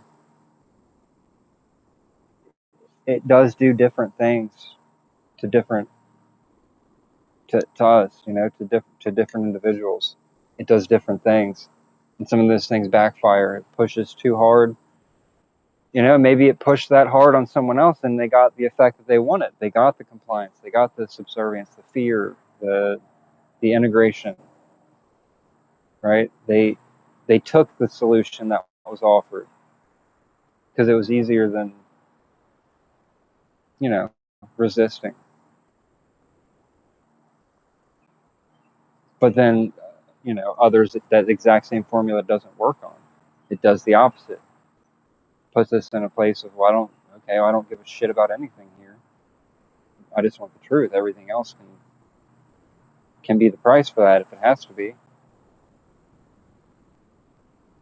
And I think that's the exact mindset they don't want. But by pushing so hard, it's the exact mindset they pushed a lot of us into. And yeah, you know, it goes the other way for, I'd say, the majority, right? It just takes a little pressure to get most to accept whatever offer. But for some of us, we'll never accept the offer again, not in the way that it's become abundantly clear that they're trying to get us to accept. You know, agreement that any of this was necessary or correct, or there's a bigger plan here that's so pristine and perfect that our imperfect perception is just too skewed from seeing. It's impossible to see how grand the plan is. Now, I've seen the grand plan. I see what it is. The effect is the purpose. It's so simple. But it hides simplicity behind and beneath the labyrinths and layers of deception and narrative. It's simple. It's hurting you because that's what it wants to do. Why does it want to hurt you? Because it gets something from that. What does it get? If you look at the majority, when they are hurt, what do? They comply. Well, then that's the fucking purpose. If it's getting an overall 99%, this is what happens, then that's obviously the intent behind it. Or else it wouldn't keep doing it. They wouldn't keep doing it if it wasn't the intent. They'd switch it up. But because it's working by and large on the majority, just why change the formula that's got a 99% success rate? I think it is 99%. Maybe more. It's not 100%. There's a few of us that it'll never work on. Even the ones that seem like they're resisting, they're still doing it within the parameters of the narrative. Right? They're fueling the friction between the slave and the other slave. That's, the position they have us in, is being a slave to this realm. And most of the resistance is slaves against slaves. Everybody in this realm is subservient to the structure of the realm. See what happens when you try to not consume punishment. But it's not about what you're doing in the physical. It's really an energetic thing. And I think intention is very important. And the intention that you build here and now, and recognizing something and realizing where you were tricked to agree to something, and then you rescind that agreement. You resign that agreement and you go the other way. Say, I disagree with that. Because all they want is your agreement. The agreement is the obedience that they need. And when you disagree and you disobey that agreement that was made under false pretenses, that was made under coercion, under threats and duress, you're doing damage. And the damage, I think, is compounding and building to the point of exit. I'm curious, like, I really ponder this about your experience, Christina. Like, if you hadn't had the recognition that you have now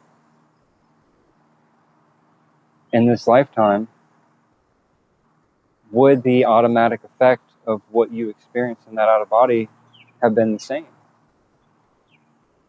See, because when I had my out of body, it was on I would describe my out of body as a layer between yours and here. So like I wasn't quite where you were. I was beyond here, but it was between yours and this layer. And I still had that same experience of knowing. Now there was still thought, but it was thought that was different. It was internal thought. It wasn't external. There was no external projected, injected thought. It was all coming from me, and I could tell the difference between me and the intelligence that was trying to govern me. That was trying to inject narrative in real time. And when I pulled everything out of that intelligence and disintegrated it, that wasn't a thought, that wasn't an idea, that wasn't, well, what if it wasn't an experiment, it was a knowing. It was an instantaneous, oh, okay, it's trying to leave, I'm not going to let it leave. If it leaves, it's going to go do the same shit to someone else. And I knew in that moment that it had no right to do what it was doing, and that I had every right and was correct in what I automatically did, which was rip the energy out of it, watch it disintegrate. And that structure, that sentient narrative that had been injecting into my experience my entire life, it seemed sentient, it seemed intelligent on its own, and I had zero remorse for removing it from existence at all. It was just knowing that this is what needs to be done. It wasn't vengeful. I wasn't even angry. It was actually, ironically, kind of neutral. I was like, okay, well, this is just what needs to happen. Goodbye. Rip the battery out. You're done. Now looking back from the human layer, I can have those feelings about it, but none of those feelings are necessary, and they're not. I don't think they're an impediment either. However you feel about the entity that had been harvesting from you, whether you're thankful or angry or neutral about it, I don't think it affects the result if your decision is to take your energy out of the structure that had been stealing from you. I mean, I had an out of body when I was younger, and I've had a couple out of bodies, but that was the one where I could tell I actually left the body. Um, and this was while I was deep in the script, deep in, going along with things. And as I left the body, the entity that I suspect um, has kind of maneuvered my life script spoke directly into me and to me. And I was in fear of it. I mean, I was 19, out of a lot of experiences with presence. Shortly after that out of body experience, when I unfortunately used to be married, my ex husband at the time would leave work around 5 a.m. It was really dark. And when he would leave, I would feel this overwhelming presence. And at the time, the only language I had for it was like it's demonic, right? Like there's like a demonic presence in this house. It was a lot of fear. Again, I was very young, had just come out of some really traumatic experiences. So then it was able to have that kind of hold over me because I didn't know I had any authority. I didn't know I had any structural significance whatsoever. I was just small, smaller than ever. So I had that hold of me. It could speak to me, it could speak into me, it said something uh, very large to me at the time, and I held on to that because in the out of body experience, I perceived that as being some type of like God that was communicating with me. Even though, and I never put it together. And shortly after that experience, I was having this like experience of this presence near me that I considered demonic. I never even knew it was the same thing then. I never even considered that. But at the same time, I was fearing the presence that I didn't know was the presence that had spoke to me like a god, and I was revering the godlike presence while also fearing what I considered the demonic presence, not knowing they were the same thing. Whereas in this experience, which is what I expected, I had no desire for direct confrontation with any specific entity because I was so large. I knew I could touch everything all at once. It was just like the structural significance was it was known. It wasn't like an arrogance thing. There was no vengeance. It was just like, oh, I'm this big. Like I can touch all of it. It doesn't matter. Um, so even when I compare those two experiences, yes, the recognition that I've gained now, the most important recognition I've gained was not necessarily, it sounds ironic, but it wasn't necessarily the structural mechanics. It was the internal knowing of what I am. The structural mechanics, that's all good and fine to understand where you stand on morally with what they're doing and all of that. But as far as when I left the body, the most significant part of it was the recognition of myself, the authority that I do really have, um, the position that I hold, how big I actually am, all those things. That was the most important thing to know when I compare those two out of body experiences.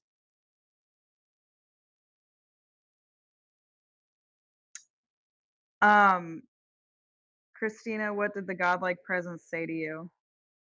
So here's what's so funny about that. It's actually, we've been using the word ironic so many times, and it's embarrassing, but I shouldn't be embarrassed because it wasn't me doing this. But so um, when this happened, so I had just Maybe come you're out of, embarrassed for them. it's a little embarrassing, but it's ironic at Maybe, the same time. maybe you're But embarrassed for them. Maybe you're feeling their embarrassment. possibly because it's kind of funny. So just a little context, like I came out of like a very abusive, like a lot of sexual abuse trauma with my biological family, went into a foster home, immediately went to a Christian college, dropped out of that Christian college, then got married, and then of course his family was Christian at the time.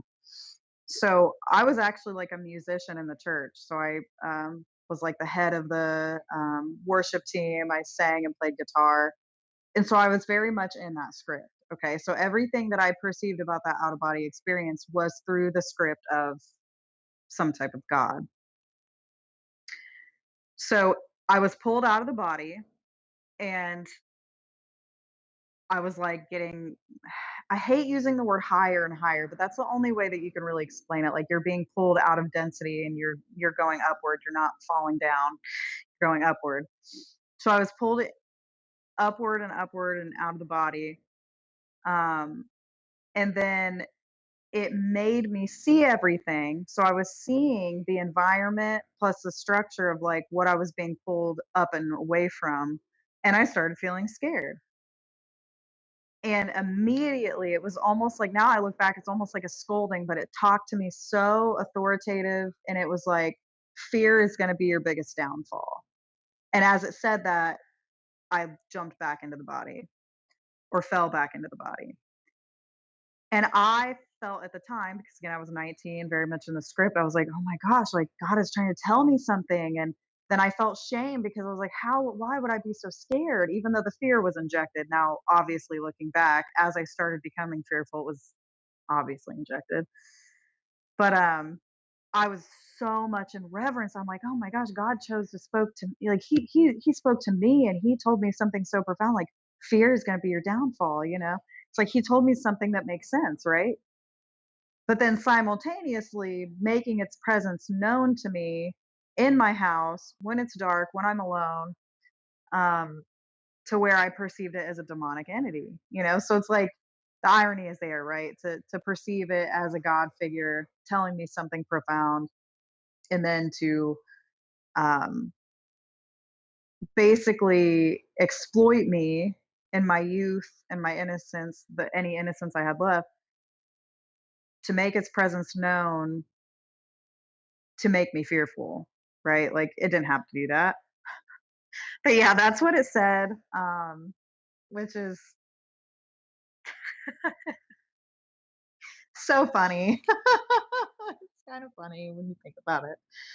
Um, but I held on to that for a long time. I really held on to that experience, and and then it became a loop of its own, because like, how could I ever fear? Like God was pulling me out, and I had this fear, and I was angry at myself and ashamed at myself, and all these types of things that went along with it. Um, so yeah, and it is funny to go to be at this position now and look back at that and say, wow, that was really something. Now, do you think the fear and the self judgment, were those imposed or injected, or was that just coming from the conditioning? I think it was conditioning and insertions, right? Because uh, I mean, at that time, I pretty much fucking hated myself, but I was also I still had a shred of innocence left, where I was really whimsical, and I liked to do certain things, and but I was also at times very volatile. I had extreme trauma, and so uh, you know, I did things that I regretted, and um, all those types of things. So it was a lot of things converging. It wasn't just one thing. Um, but the timing of doing it when I was very vulnerable, right? I was still very vulnerable, even at 19, to um, authority and narratives. But then I also oscillated towards volatility of like, who the fuck are you? Don't tell me what to do. Um, until the scales were not balanced at all. I was very up and down all the time. I was not a very stable individual. Um, but I did give a lot. I gave a lot in the church. I mean, when I would sing and play guitar, I mean, I was very much passionate and affectionate, and it didn't feel to me like worship in the way that other people did it. So there's always a piece of me that was separated from it. But the conditioning was, I mean, it was pretty vast. Um, as far as like conditioning through childhood to make you shameful and make you um, hate yourself and feel angry at yourself, that persisted for me in much more depth, even beyond that out of body experience.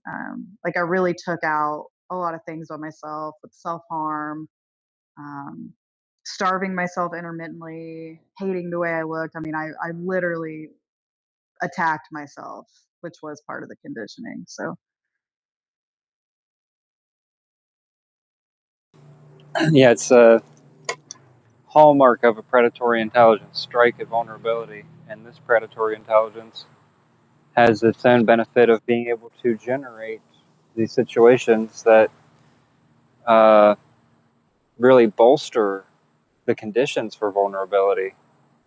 So it creates the condition and the environment for the vulnerability so that it can exploit that vulnerability. and exploit it does and did. Um, yeah, it was really interesting because when it comes to like the religious narrative, so I wasn't initially like my biological family was not initially Christian, right? Like I didn't have that first growing up, but and I've shared this in I think 2 lives ago, some of the depths of the childhood abuse and things like that. My biological dad was actually raped by a member of the Jehovah's Witness cult. And that's how he grew up. He grew up with no dad, 6 siblings, and they were very much in the Jehovah's Witness thing. And his mom wasn't really present, so there was always a man coming to the house to do studies with them. So, ironically enough, when I was about, I don't know, 8 or 9, um, out of nowhere, my biological dad just decides we're going to be Jehovah's Witness. And so it wasn't an initial conditioning, which is why I think it was a little bit easier for me to break out of the whole religious conditioning later on because it didn't start as early. Um, but that was his response, let's be Jehovah's Witness, which was a really odd time of my life. They make you memorize books of the Bible with little acronyms, and these adults come to the houses of the children and they do what they call studies with them, and then you have homework, and then you have to go into depth of this. And the Jehovah's Witness is a very interesting, like just objectively interesting cult, not because it's good, just it's interesting the way they operate. um, they it's interesting. So I did that for a couple years. And then, of course, I went into the system, didn't really have any religious type of encounters, maybe here and there. When I was in that residential facility, they would take us to this giant church in Indianapolis, and all these teens would be doing worship, and we'd be in our like uniforms, obviously looking like fucking convicts. And that was another time where it made its presence known. I was listening to this worship song, and it was beautiful objectively, but it made its presence known, and I was like, "Oh, maybe there is something to this," right? So it was always inserting these little seeds of that. And then, of course, I went a while, no religious indoctrination, and then my foster home, my foster dad, who is the biggest narcissist I think I've ever met, um, was a fucking pastor. He was a fucking pastor, of a very small church. And then, of course, my first husband, first boyfriend, or whatever, was very much in the Pentecostal church. So I've had a lot of interactions with different religious sects along the way. Um, the Pentecostals, that's another interesting one. They're speaking in tongues, and that's I remember even then I was like 16 or 17 thinking like she's just speaking gibberish. Like you know. So there were still little points of recognition where I recognized like this is fucking dumb. Like this is absurd. But because of the fear and the conditioning of authority, it was much easier for me after that point to have that moment of the out of body experience where I was reverent. And then it locked that in for at least a short amount of time. The fear. So then when my ex-husband started deconstructing, he's like, I don't believe in God. I remember thinking, no, we don't go to church anymore, but it's like, you shouldn't say that. Like, what if like you really shouldn't say that. I remember telling him that, like, you shouldn't say that. I was so fearful. I was like, I can't believe you're saying this. Um, and it wasn't until much later that I actually started deconstructing from it. So it took a long time. So even without the prior early childhood conditioning of religious cult, like it still took me a long time to remove that from my being.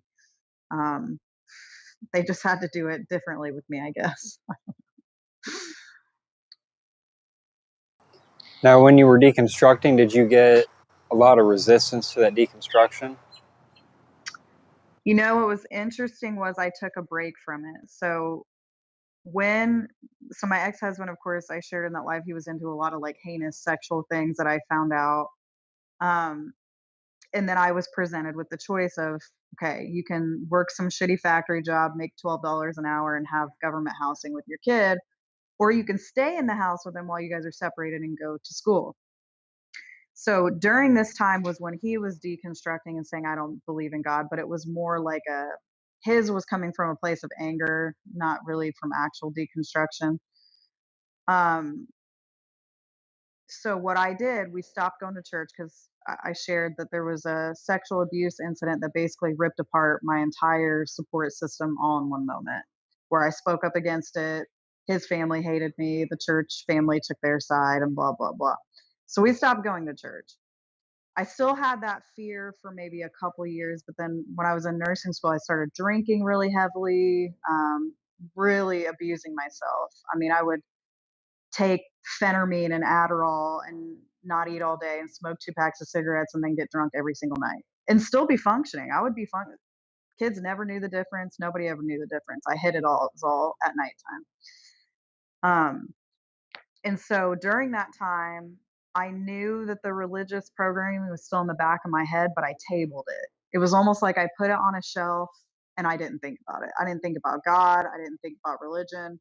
I was just solely focused on what I was doing, which was nursing school 4 days a week, working part time, doing what I had to do. So there was probably like a 3 or 4 year period where I literally chose directly to not think about it. I'm like, this, I'm not thinking about it. I'm not doing it. And I didn't. I mean, it was so heavy programming to basically I'm deciding I'm not dealing with this at all. And then it wasn't until really when I hit 30 that I started fully taking that off the shelf and deconstructing it. And by the time that break occurred, some of the deconstruction had already happened on its own. I didn't need to do a lot of like full on deconstruction. It had already kind of dissolved on its own. So that's how I did it. But some of that was survival, some of that was by force, forcing me into that scenario where I had to push through and destroying and damaging myself. And um, there was no, there was just no thought of God or religion in those years at all. So Yeah, it's interesting to see the entropic nature of the programming that needs constant maintenance, or else it just dissolves on its own. Yeah, I'm glad you pointed that out. It dissolved on its own. My deconstruction was very different. Mine was very active. Like the way I would describe my deconstruction is that those programs and codes were so deeply embedded into the DNA of the body that I'm in that there were responses and reactions that a lot of people would call supernatural, and it was really just the reality system that had been constructed around me disintegrating and basically being reshaped into something else. But and it was very active. There was intelligences that would mask themselves as these different religious figures and enter my field. Not disembodied either. Like people would become possessed around me by this intelligence, and they would start talking to me from the perspective of that character. So it'd be a mask behind a mask, a demon or an angel or whatever, and Jesus many times. And the part of it that was like genetically encoded was I would have experiences in the body, in this body, in this world of being Jesus and having very supernatural experiences where the environment would change around me. It would be like all of a sudden I'm in like whatever the first century, and we're walking on this pilgrimage to do some holy shit. It's funny, holy shit, and just like crazy fucking experiences. Many experiences. Like I could get into experiences at some point, but it was a very active deconstruction where the environment around me was very engaged in trying to keep me on that script.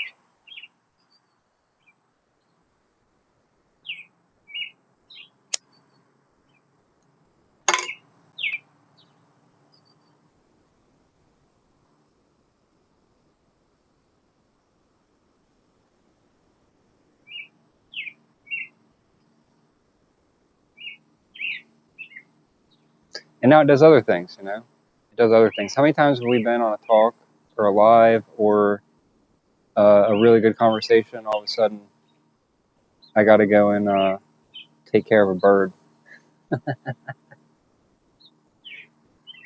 they found a bird in their yard. I don't know why I'm the fucking bird guy.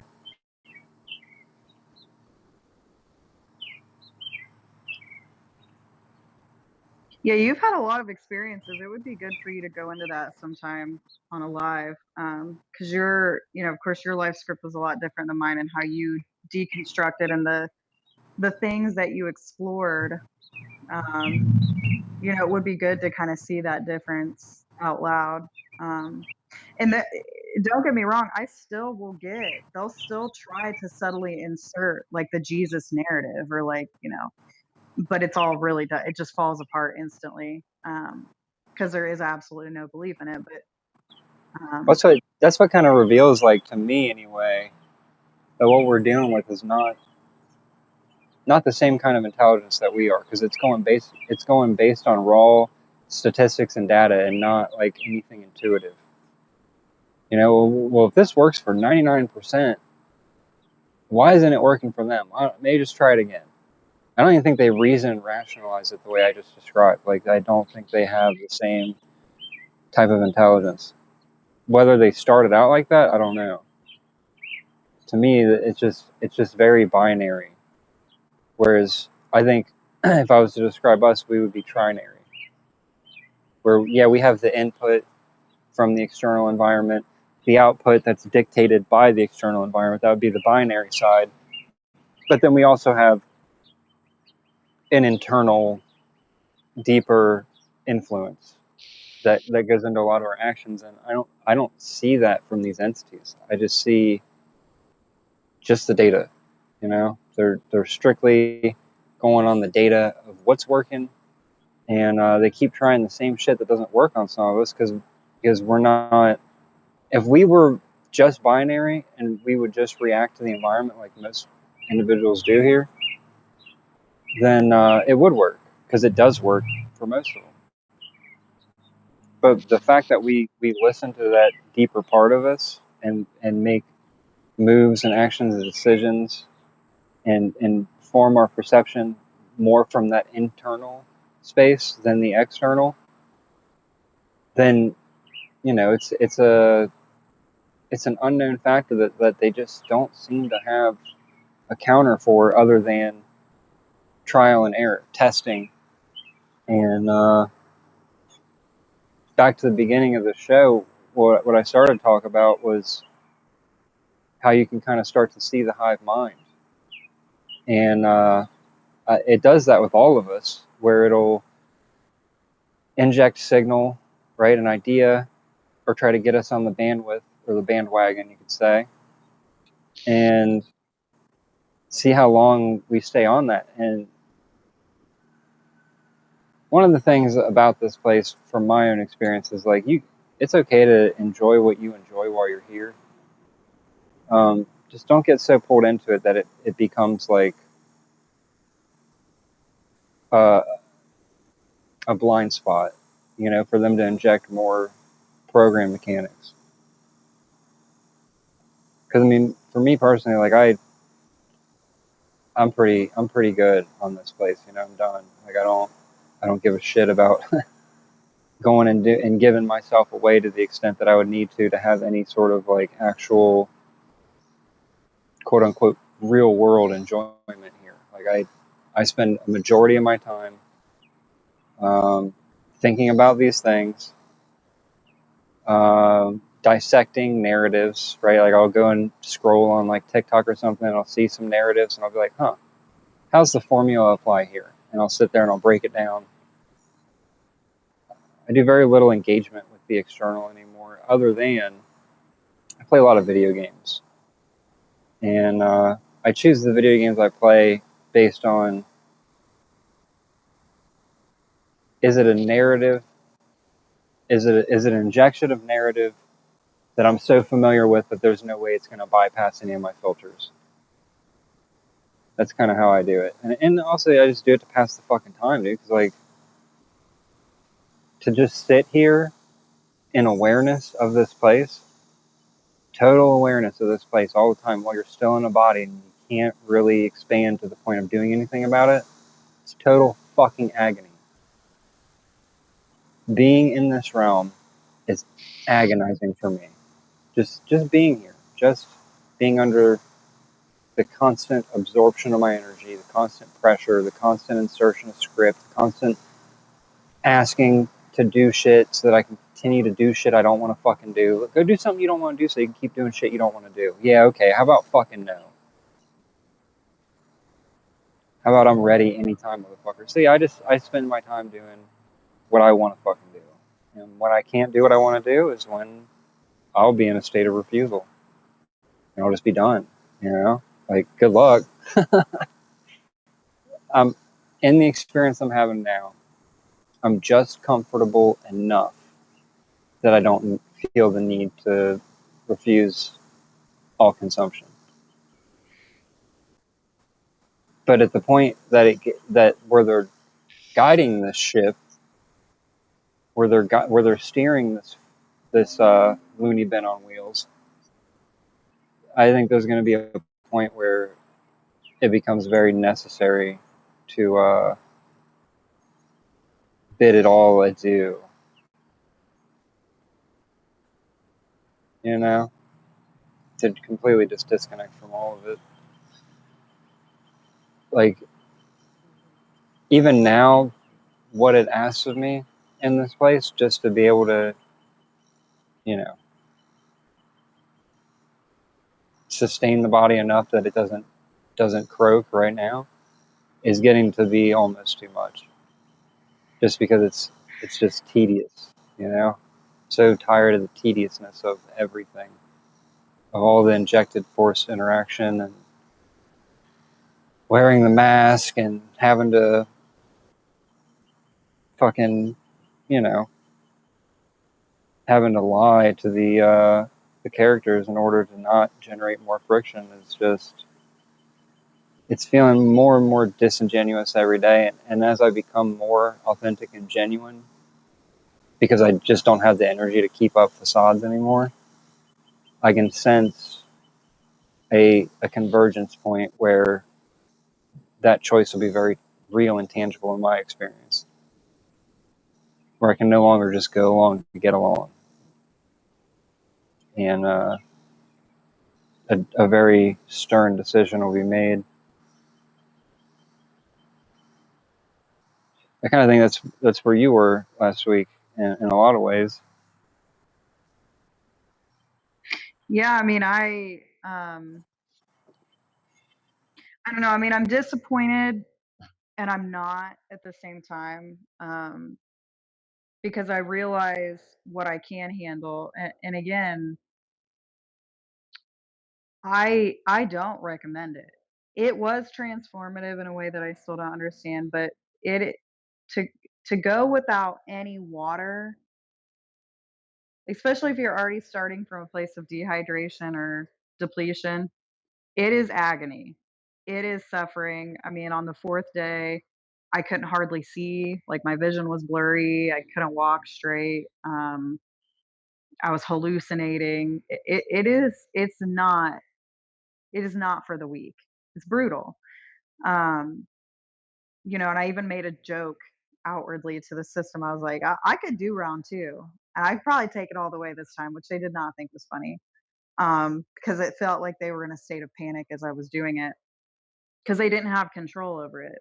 They could insert, they could be really loud, they could try to amplify the discomfort, but my resolve was so high that I was gonna do it. But to take it all the way is, I mean, for most people, there are sequences that are gonna happen in the body that are severely brutal. The seizures, your blood levels getting super high in sodium and passing out and all those things, those things happen. So it's not, for me, it's not like my most preferred method to get out of the body, but I know now that I really could do it. Um, And I wanted to. When I started it, that is how I wanted it to end. But I also told myself, I don't think this is going to go the way that I think it's going to go. And I need to just follow through with it for as long as possible. And that's what I did.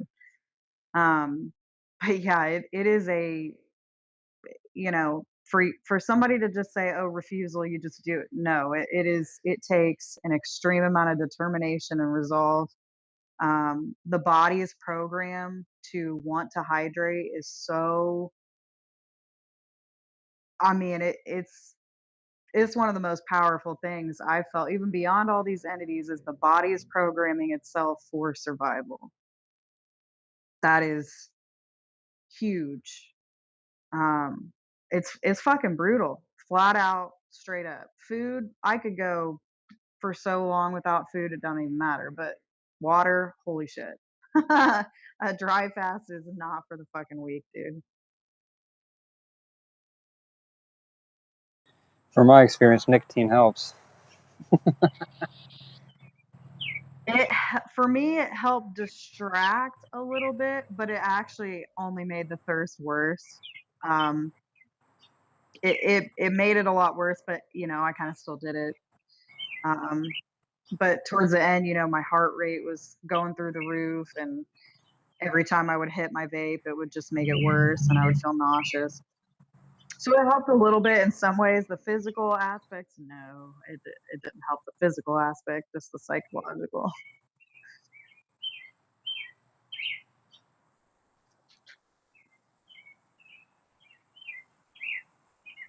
But again, we're not recommending anybody do anything.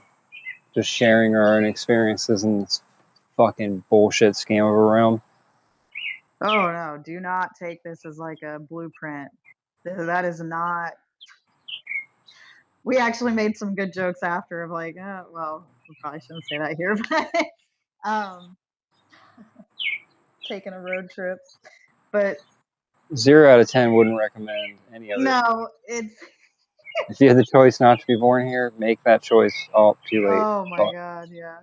But no, we are not recommending you do that. I do not recommend anybody sacrifice it is brutal. Don't sacrifice your health for this place's sake. Whether I did it, maybe there was a deeper reason for my essence that I don't know about why I did it. I suspect that there might be, but um, it is, you really see the survival program of the body at its most noisiest when you are refusing liquid. I mean, that to me was so, oh, I can't even describe it other than brutal. I mean, my body still feels like shit, but it's fucking brutal, dude. Did it bring any clarity on the recognition of your separateness from that body? How it was something that was external, trying to direct you to do something? Oh yeah, the body and the resolve of my essence was literally at war the entire time. At the same time, at war with whatever entity is in my field. So it was like there were there were convergences of like the body's already, like they don't even have to do anything because the body's already primed for total survival at all costs. So that program was loud as fuck. I mean, the whole time. And then the entity is being loud, degrading me, telling me how weak I am, telling me I'm not going to make it past day 2, and then getting desperate, of course. And then my actual resolve, like at its hardest, when they were pushing me the hardest and when the body was fighting back the hardest, I sat in my bed and I threw up the middle fingers for probably 5 minutes straight. I was like, fuck you. I'm not doing it right now. You can eat my ass. So it was like the resolve of the actual essence to follow it through, at least to some point beyond what they considered me to be possible to do, was higher than the body's conditioning, the body's program, and the entity's interference.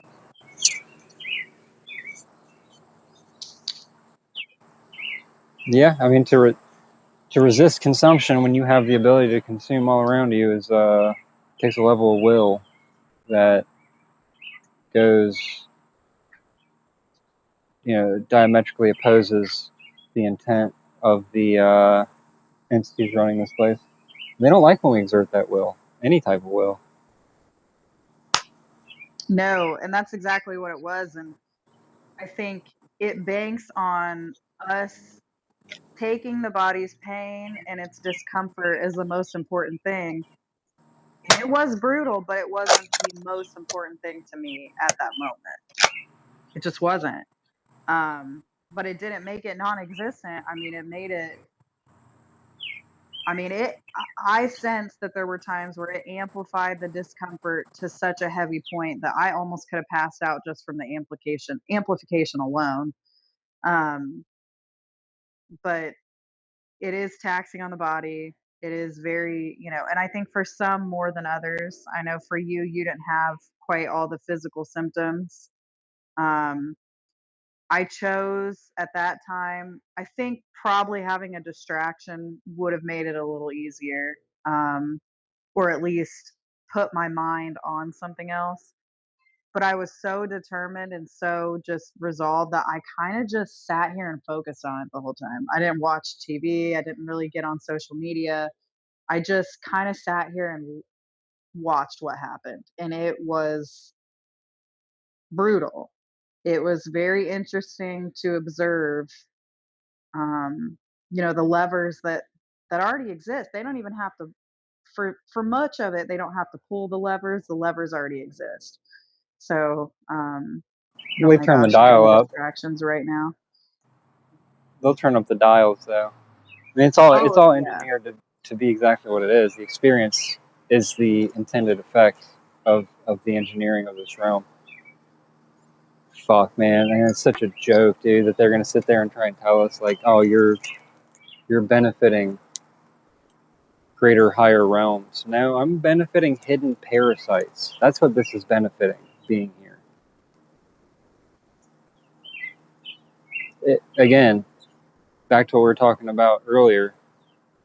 If there was truly a benefit, it would be number one, self-evident. You wouldn't need anyone to provide evidence. But if you did ask for someone to provide greater evidence, it wouldn't be difficult. It would be harder to hide the evidence of the benefit than it is for them to hide the truth that there is no benefit. Really soak that one in for a second. Like, really soak that one in. If this place was really beneficial, it would be harder for them to hide the so-called benefits than it would be for them to hide the truth that they're hiding right now, that there is no benefit. For us, there's benefit, it's just not for us. There's benefit, it's not for anything good or wholesome, not for anything correct. It's benefit to an error, it's benefit to the problem. The God seed, the root of all suffering, the false authority, self-proclaimed gods. Gods of what? Torment and destruction and degradation and entropy. Gods of entropy and decay. Oh wow, so impressive.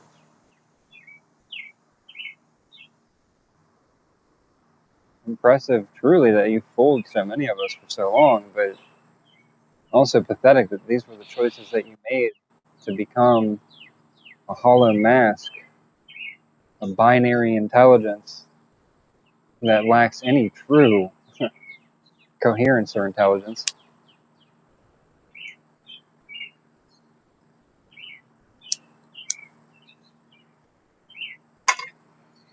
No, it is absolutely not to benefit us. We are made to feel like we are our own minds, that we are in control, that we are responsible for our actions, all while there is zero freedom in this existence and our minds are engineered by others. Absolutely.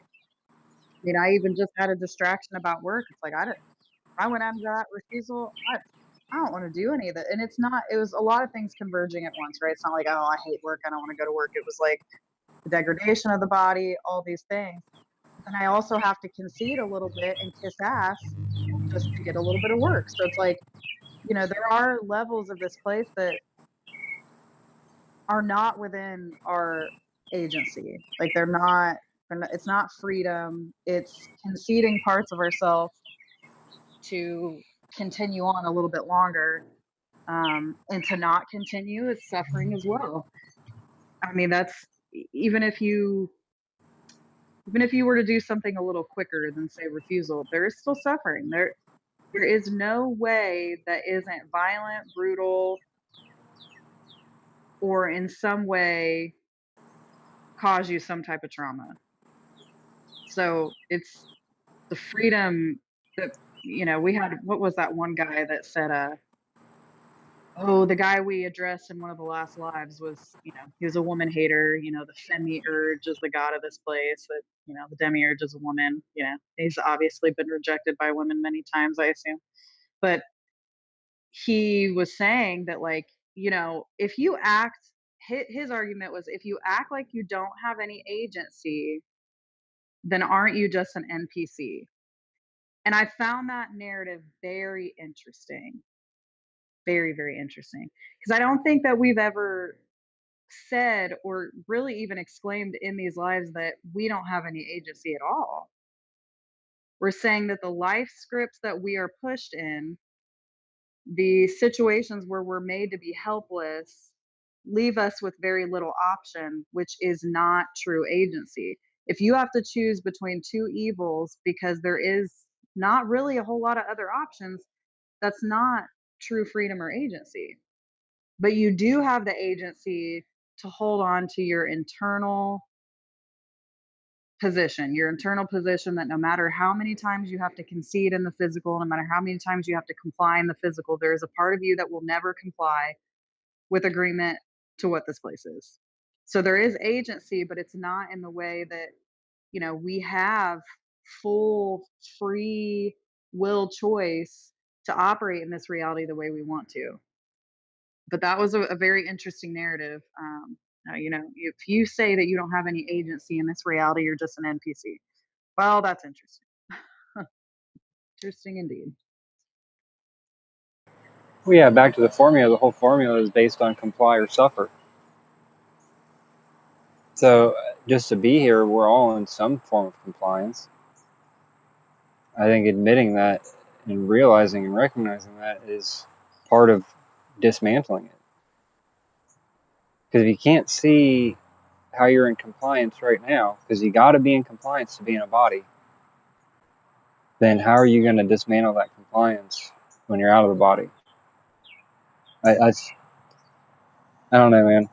I personally, my opinion on your experience in this last out of body, to me, and I don't think anything will change my mind on this, is that that experience is due to the work that you had done prior to that experience. And that if you hadn't done that work, if you hadn't had those recognitions, if you hadn't told the truth and been honest with yourself, you never would have came to that level of awareness and coherence.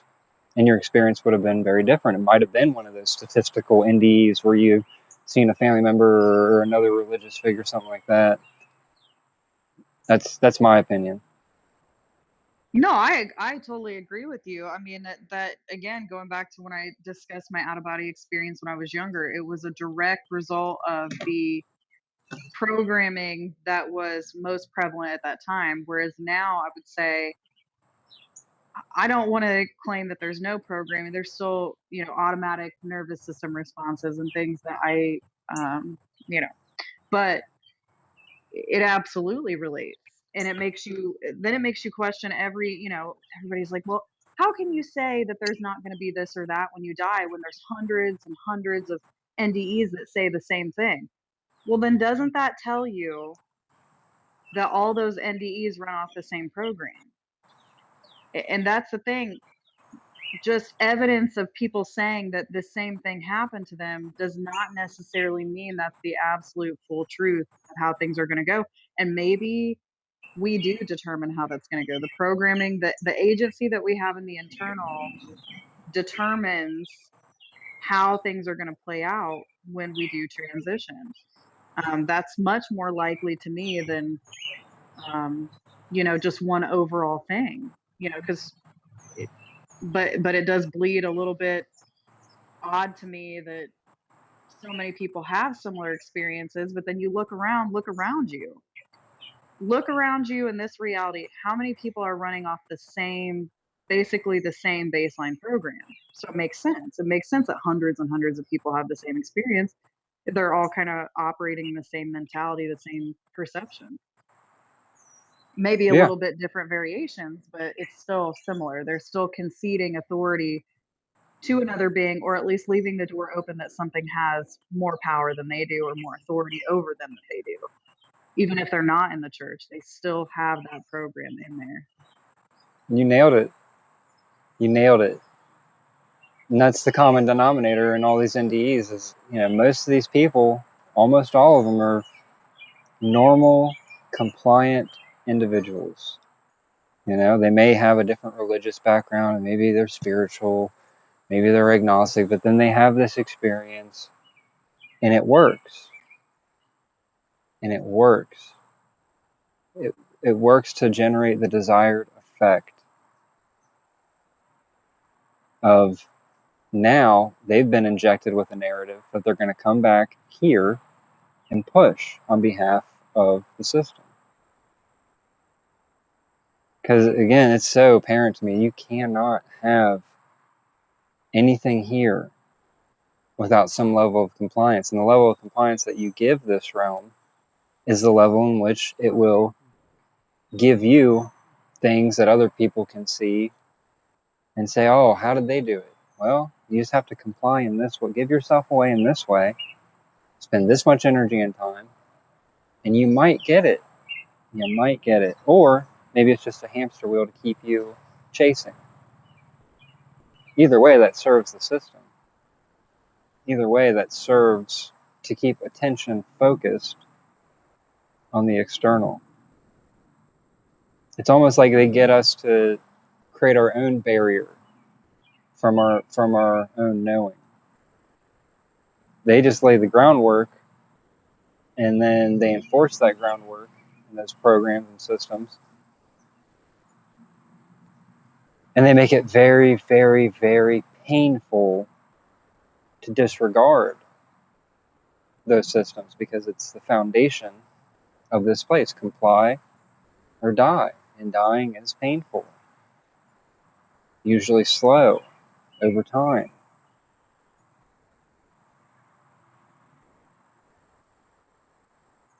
And it all works into the same formula. Create the environment that facilitates extreme vulnerability and exploit that vulnerability.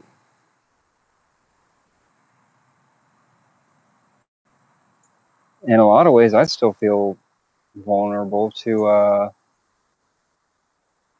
aspects of this place, the discomfort that I experience when being in such close proximity to so much suffering takes a toll. Just being in proximity of it rubs off on you a little bit. And to me, in my experience, a big part of that, the intent behind that, is to lay the groundwork of what to expect when going into those stages of the human body, of its lifespan, and generate that expectation and that discomfort and that fear and that avoidance of it. So I ponder a lot in my own time, like wanting to leave this place, how much of that is me wanting to avoid the degradation that's built into the human avatar? I think a lot of it is actually me wanting to avoid that. I mean, I don't want to do that. I don't want to go through that. I don't want to be 80 years old in this fucking place. Are you kidding me? I don't want to be in an 80-year-old body. How about that? It's a better way to say it.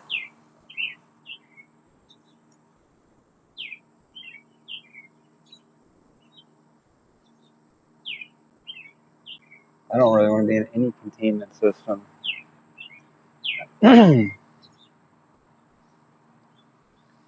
Where knowledge of self is intentionally hidden behind so many layers of reinforced abuse.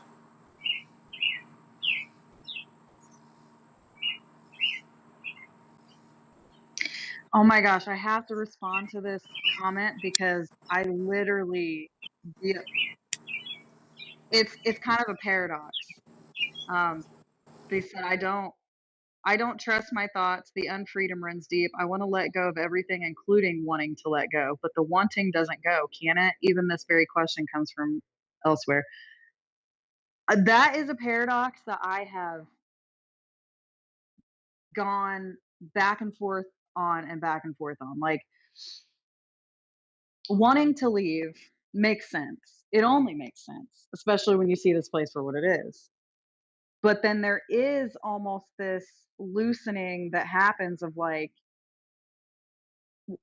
letting go of the want to not be here. I don't know if that's kind of what you're talking about, but like it's really it's a paradox that I almost can't really explain in words. But I experienced this. So back in March, I had another, well, I don't want to say another, but a self exit attempt.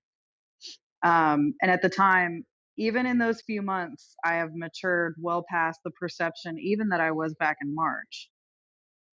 Um, but I was done. I was like, I like literally cannot do one more round or one more cycle of this place. I can't do it. And I was angry and determined, and I got all my supplies. And again, it didn't go the way I expected. I did observe some interesting things that didn't go the way I expected. And then for a few months after that, I kind of maybe had some very subtle narratives that were inserted about, well, maybe there's, this or that, or, maybe it's just timing. And I kind of tried to temporarily let go of the want to leave the body. Um, but then, of course, I came back to this threshold that just happened now, but it was a different threshold. It wasn't like this distress and despair. I was in so much despair back in March. There was no despair. I mean, which sounds so weird because it's so much suffering, but there was no despair. So it's like each time I come to this threshold of being ready to leave the body, I'm in a different place than I was before. And the only thing that I can think is that maybe there is that letting go period potentially. Um, and that's when the unpredictability of when the essence says, okay, it's time. I don't know. I've been kind of exploring this. I don't think there's anything wrong with you choosing what is right for yourself. I do think the perception and the emotions around it matter. But then at the same time, I do also think there's a potential that we walk out of this place when we don't expect it and when the entities don't expect it. I think that is honestly, I don't know. I think it's probable that we leave when we're not expecting it. We're just trotting along, not even thinking about leaving the body. And when the entities are like, oh, and then by the time it happens, they don't even know what happened. We don't even know what happened. I think that's potential. But I don't know, as far as the letting go, that is quite the paradox that I have gone back and forth on this last year. Um, because once you have awareness, it's like Nick said earlier, it is excruciating. It's excruciating to have awareness of what is in these bodies, to have this level of uncertainty when I don't think that's usually how we operate. It's fucking agonizing. So that's it's an interesting thought. Letting go of wanting to let go of the body is, I haven't figured that one out yet. Maybe I'll come to some revelations later in this experience. I don't know. So I want to, if we could, I'd like to rewind to something real quick. Something I've been thinking about ever since you talked about it, and your last out of body experience, where you said you saw the sapphire eye, and you're like, "That's me." Um, how are you seeing you from an outside perspective? Wouldn't you be what you're seeing from? Because I was still in a transitory state. So I don't, now again, this is just the simulated experience. I'm not saying it's truth. I'm not saying anything. You guys already know that. You know that. I do not buy into anything with 100% certainty. But even when I entered the like cobalt blue eye, iridescent, whatever the fuck it was, there was still a transitory state because even after I entered that, I still had the distraction of like this really weird alien type of weird animal or something. Um, and even after I entered that what I said, oh, that's me, I still had a form to me. So I could still see my form in some way. It wasn't as easy to see form after I entered that, but I could still see form. It wasn't until the expansion of the feeling of, again, hate using the word rage, that I couldn't see my form at all anymore. So it did appear in that out of body experience that it wasn't instantaneous. There was a transitory period between entering what I knew was myself, still having a semi form, to having no form at all. Gotcha. Yeah, I guess my question was like, would that just be another container? It could have Uh, been, but again, it had to have been another container because it wasn't the real thing. So that's why it's like, it's almost like it was a simulated experience of what I would do when I got to a formless state, not the actual thing.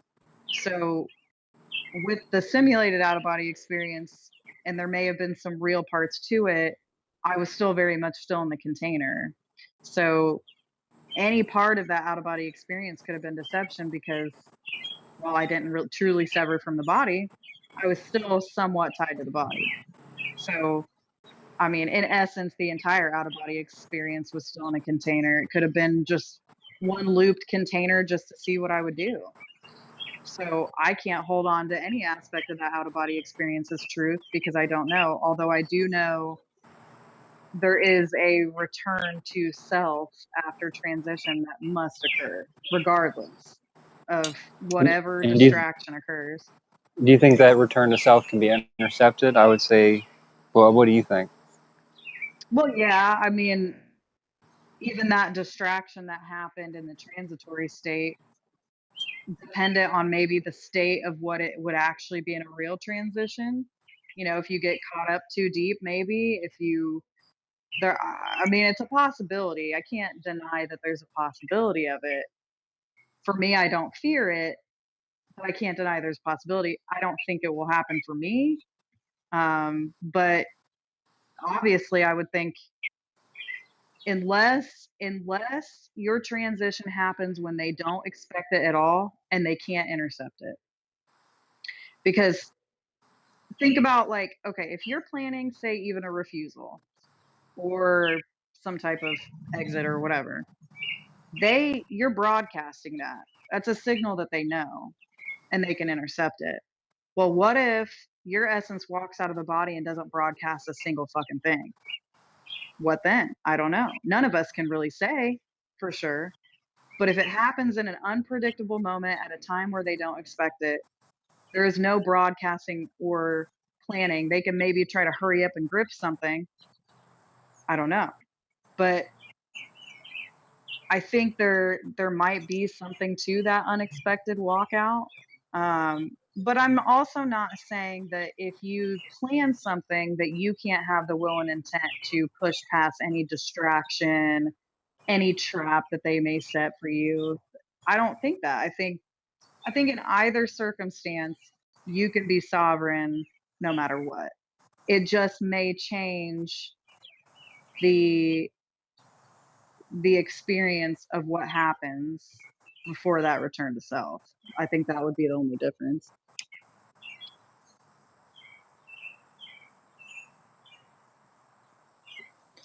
Righteous.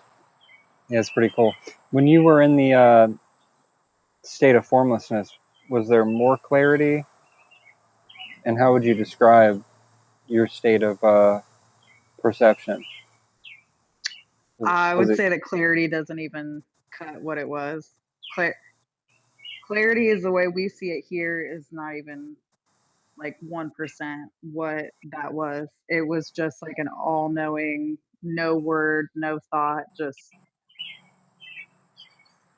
it wasn't just clarity, it was everything. So it didn't, I can't even touch on that because the clarity that I have in the body doesn't even really I can't even compare it to that formless state. Um, but again, I don't want to buy too much into that experience because I was still within the system of being, tied to the body. Um, but it was a Did you feel individual? oh yeah, very much so. I didn't feel like this character anymore. I didn't feel like the Christina character, but I still carried the fingerprint of the memory of that character. Um, so it was like But it was a it wasn't like you were being absorbed into something that felt bigger than you. no, no, I was the one that was becoming bigger. No, I was still very much there was no like homogenous type of um, feeling to it. It was just me, but I was getting bigger. But it also made me, after that experience, question like much of my character is a script. I still had some qualities that I've picked up, that I've picked up on, oh, like that feels like me here. But very much so, the character that I am in this meat suit was a lot different. There are qualities that I think we can have in the meat suit that kind of reflect the true self, but it wasn't the character at all. But no, there was no homogenous, like, oh, I'm returning to something. It was just me, but I was growing in a large, expansive, like accelerated rate. Um, but it was much different than the personalities that we take on here. The mind, the personality, the way we react to things, even the humor and things. It was a lot different. It was like if the real parts of us here are a reflection of the real self, it's like maybe a 15-20% part of the real self of us. So that's why I said it felt like I was still very much me, but I carried the fingerprint of this character, not that the character was the entirety of the real self.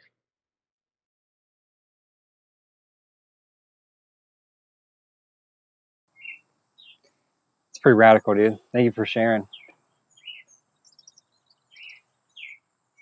Pretty radical and true courage that it takes to share your experience when there's so much insertion against it.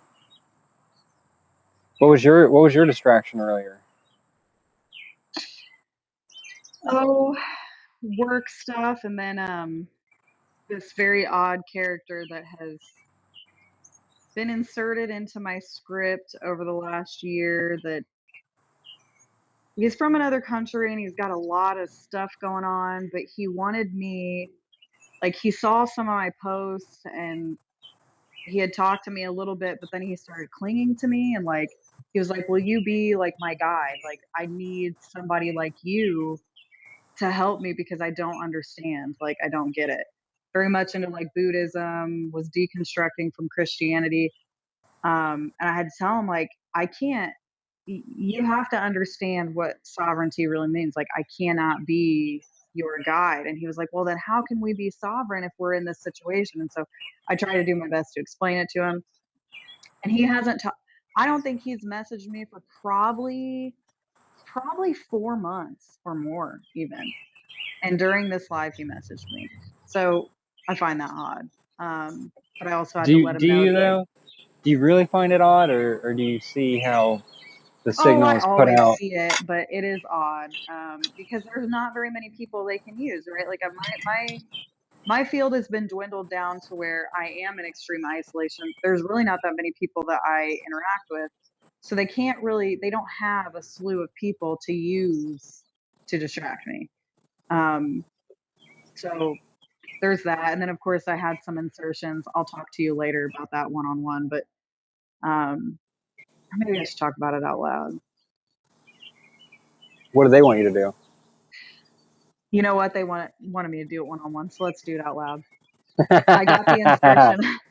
I got the insertion that I was being very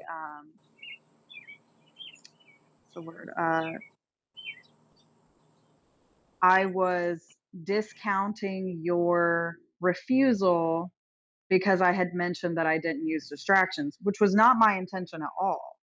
I was not, I mean, that's not, I would never do that. I was just using that as a comparison that, like, it would have been easier for me. Also, I just didn't because that's what I chose to do. It doesn't make yours any less or mine any more, neither one, but it kept trying to push that, like, you're trying to make it seem like you're more than him, or you did more, and I ignored it and pushed it aside, and I was like, I'll maybe bring that up to Nick later, because that would certainly not be my intent. But I'm interested to know if you had an insertion like that, or like, oh, that's what I was doing. No, I didn't have anything like that, but I'm pretty used to the ridicule of how I experience that, because it doesn't make sense from the layers of programmed spirituality that this place would impose, that it does impose on everyone. It's like, well, how could you go through that and you were sitting there just playing a video game? Okay, well, I get it, man. I get it. I know why they do it, because it was effective. It was highly effective method for me to be in a state of refusal and not experience extreme turmoil, trauma, and suffering from being in that state. Like they didn't. I didn't leave them in your room to inject anything. I don't even remember. Honestly, I don't even remember being hungry or thirsty during that period. It just didn't happen for me. I was just sitting there, hitting the vape, playing Doom Eternal for 4.5, almost 5 days straight. And then I stood up and my body fell over, and I was still standing there, and there was entity there to greet me that came out of the body when I came out of the body. And then I annihilated it from existence, and never had those injected thoughts or emotions again. So it was effective. It was highly effective, and I get why they put it down. But I don't think that same thing would work. It's not a blueprint for everybody to go do the same thing I did. It's just that's what worked for me, because I was in the space and the recognition at the time, the direct recognition of the intelligence that had been, puppeting me. Right, and I would never discount that. So that was not that I need to explain myself, but flat out, that was not what I was doing by saying, I didn't take a distraction. The thing was that you actually probably broadcasted less of your refusal, which actually probably helped you in the long run. Whereas I didn't do that. I was broadcasting very loudly, like, this is what I'm going to do. You guys can fuck off. In which case, they amplified all the physical sensations times 100. I mean, the physical sensations were almost unbearable at times, which was not, some of it was natural, but it was not entirely natural. So your method is intelligent in its way, because you were able to, you didn't broadcast it as much as I did. I'm just a loud person. That's just, I'm a loud person. I'm loud in energy. I'm quiet sometimes, but I think my energy is just loud, just is. Um, so different methods to different endpoints. So it was never, I don't discount your method because I see the intelligence behind it, and I don't discount mine because I see what actually occurred during that. So, but yeah, that was the insertion. You're trying to, like, downplay his. Oh no, I'm actually not, because I see the benefit in both. I see the intelligence behind both methods. Yeah, looking back, it was like I set it up, like not from the human layer, but like from a more expanded layer. I set it up to kind of covertly slip out, take out the target, which was the entity that was attached to this body with me, and then I slid back in. Right, exactly. Whereas for me, I knew I was going to do it, and in my situation, I kind of have to plan a little bit because of my script. So it was already on blast. You know what I mean? So the physical sensations, all the amplifications, they were going to happen no matter what, because of the way that I have to do things. So, there's different methods and different ways to do things, And whether you had a distraction or not is meaningless because your intent was still the same underneath of that. You kind of almost masked it or masked the signal in a way by having that distraction. I chose not to do that, and that's fine. It doesn't make either any less or more than the other. It's just different ways to an endpoint. Oh yeah, and you know, I actually really, in that state of non-consumption, the awareness would just, it would ebb and flow to a point, but it would always, the crescendo would always be higher.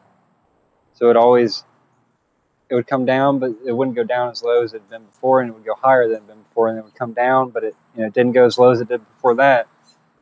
And playing that game, it was funny because that game, the story of that game is so reflective of this place. Like for those that aren't familiar with the narrative of Doom Eternal, in that game, you're the Doom Slayer, and you go to hell to basically destroy it and kill the leaders of hell, because what they've done is they teamed up with the divine realms to subject souls to so much torture that they'd eventually give them their energy away to their machinery, and they could power their machinery and extend their existence and their control.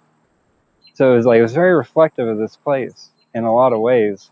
And as I was gaining the recognition of what this was, I was also seeing it reflected in that story. And when I came out of the body, there was no imagery that they could use to deter me, right? Because I just spent what is 4.5 days in hours, I don't know, like over 80 hours straight, just ripping demons apart. So like whatever they put in front of me it would be the same effect. So all they put in front of me was a shadow person. It had no real form to it that was defining. It was just an intelligence that was there to try to coerce me in various ways. And it didn't do it through fear or intimidation. It tried to do it through befriending and belittling at the same time. And it used humor, which I thought was very interesting, that they could mirror the humor that I relate to. And that's all it really was at the end of the day. It was coming up with unique ways to mirror that humor, things that I wouldn't have thought of. But at the same time, it was doing it in such a personalized way that it was obvious that entity had been in my field, observing and learning and programming itself based on my own individual being.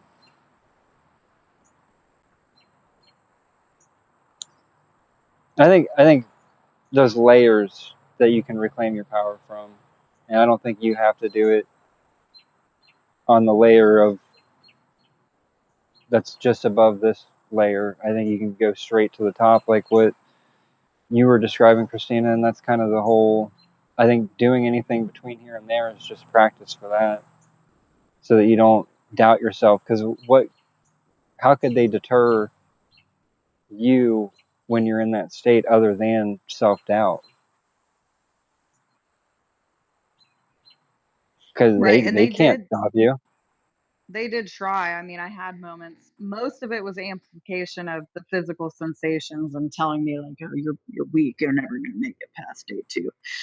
Um, but there was some self-doubt insertions, but they came in a little softer with that because they know the blatant self-doubt doesn't always work. So came in a little softer, like, this isn't the way, like, you've already done enough, you don't need to do this, suffering isn't the way, you already say that, like, you say that suffering, is not necessary, and it's not. And that was true.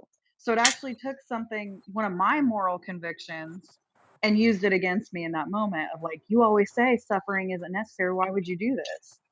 So, but it wasn't about the suffering. There was a point to it, which unfortunately in the body, if you're trying to do something large, it usually creates some type of suffering. So I was willing to take the trade-off. The out of body experience is like, 10% of the worth that I got out of that experience. The transformation after was more eye opening to me than any other part of it.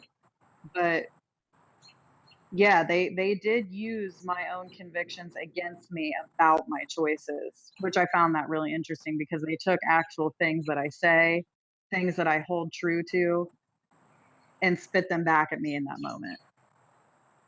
Well, and who designed who designed the transition from the body to be all about suffering? Wasn't you, wasn't me, you know? So they can sit there and, again, one of their favorite things to do, scapegoat you. Why are you doing this to yourself? Well, I didn't design it to be this way. Like, there should be no gate. There should be no door I have to break down when I decide that I'm done. It's like anything, if you're sitting there watching a movie and you decide, I don't want to watch this movie anymore, you don't have to go through immense fucking misery and suffering to just change the channel, turn the TV off, go do something else. But that's not how this place is set up. There's immense suffering that comes with the decision that you don't want to continue to be a subservient slave that you don't even remember agreeing to be. Exactly. And coincidentally enough, I kept saying that. I was like, well, I didn't design the body to be so fucking fallible that after day 2 the discomfort was this high. Why would you make a body that can't drink any fluid for 2 days? That's kind of fucking dumb. Like, So I spit back, but I was like, I didn't make it that way. I'm not doing anything wrong. If I refuse to eat or drink anything and the suffering is being amplified like this, why am I the one doing something wrong? Why should I have to consume if I don't want to? If I don't want to consume anything, why should I have to do that? It was as simple as that. I mean, it didn't sway me. It was just like, well, sounds like you made if you're this desperate that only a few days of non consumption can create a crisis, then it's kind of a dumb design. Right? Like, I mean, if you guys are so concerned about the long game, right, in this reality and with us, why did you make it like that? Right, To right. If generate I would have generate repetition and consistency and compliance. That's why. Right, right. But if you can break that repetition and compliance with only a few days, that's a shitty design. I mean, honestly, if I think with how extreme my body reacted to that, it might have only been 2 more days before I was in like a seizure and or coma state. Um, so it wouldn't have even taken that much longer. I really believe that. But that's a bad design. What, so you're telling me a week of no fluid consumption would have cracked the whole fucking thing. Like, and that's my fault? That doesn't seem like my fault. I wouldn't have designed the body this way. It's not a design I would have created. So, oops. Oops, indeed.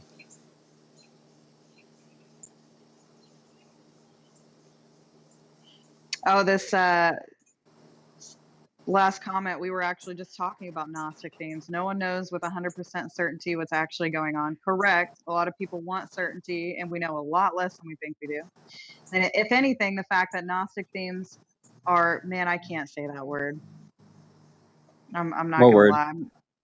Gnostic themes are ubiquitous in media. There we go. You said it. There we go. And media makes me skeptical of Gnostic ideas. Yeah, Gnosticism has taken a whole form on its own.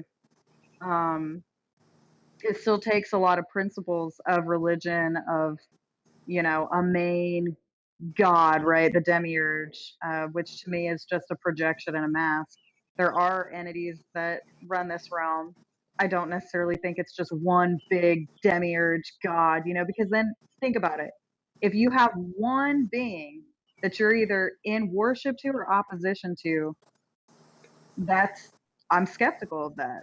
It's not just one player behind the scene. You couldn't have all this done by one main demiurge and then his little unfeeling archons. No, there's other well, I'd hate to say creative forces, but once were creative forces that have built a hierarchy of order in this realm. But Gnosticism definitely deifies the demiurge figure. But there are pieces of truth in Gnosticism, just like there's pieces of truth in other things. But the whole idea of Gnosticism has become a whole form of its own. Yeah, I think they at one point they probably were creative forces, but they merged themselves so much with this construct, and they basically put all their eggs in this basket that I think they just became this. And I think the evidence of that is, well, I mean, how do you initially confine beings such as ourselves of eternal, expanded nature? Like, you must have been that at some point, but then because they've created this binary system, injected themselves into it, didn't grow beyond it. We didn't do that. So we're able to perceive it and grow beyond its constraints, but they've constrained themselves that, this is all that they have and are. They've basically become a binary intelligence with no internal input. It's all based on the environment, it's all based on the data, all based on trial and error within the confines and parameters that are set up here.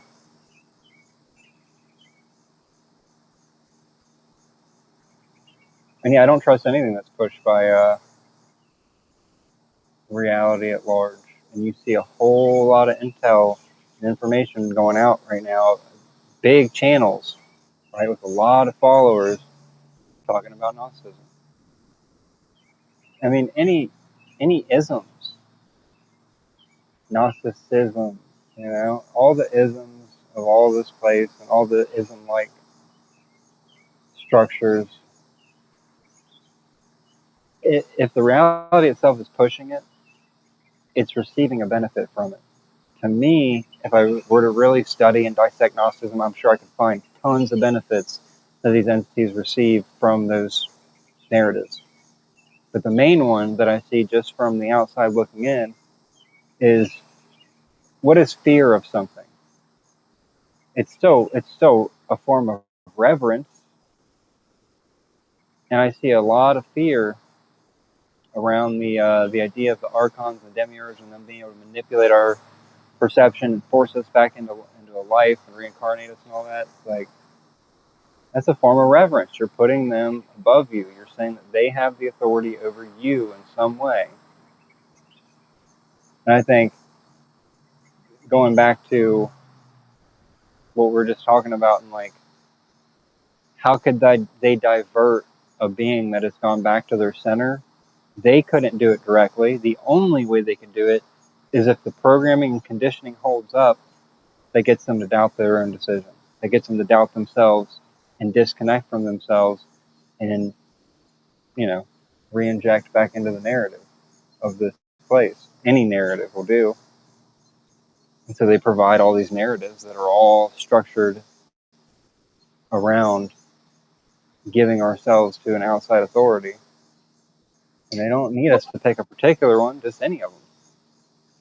I think also the fear can go subtly into feeling like we have to fight them. That was something that I held on to. Once the fear started falling, I was like, well, then we're gonna fucking fight. Like we're going head to head. But it's something that you've said before. A fight insinuates two equal players, and we're not equals. Whatever these entities are, we are not equals. Not anymore. Not in the same way, anyways.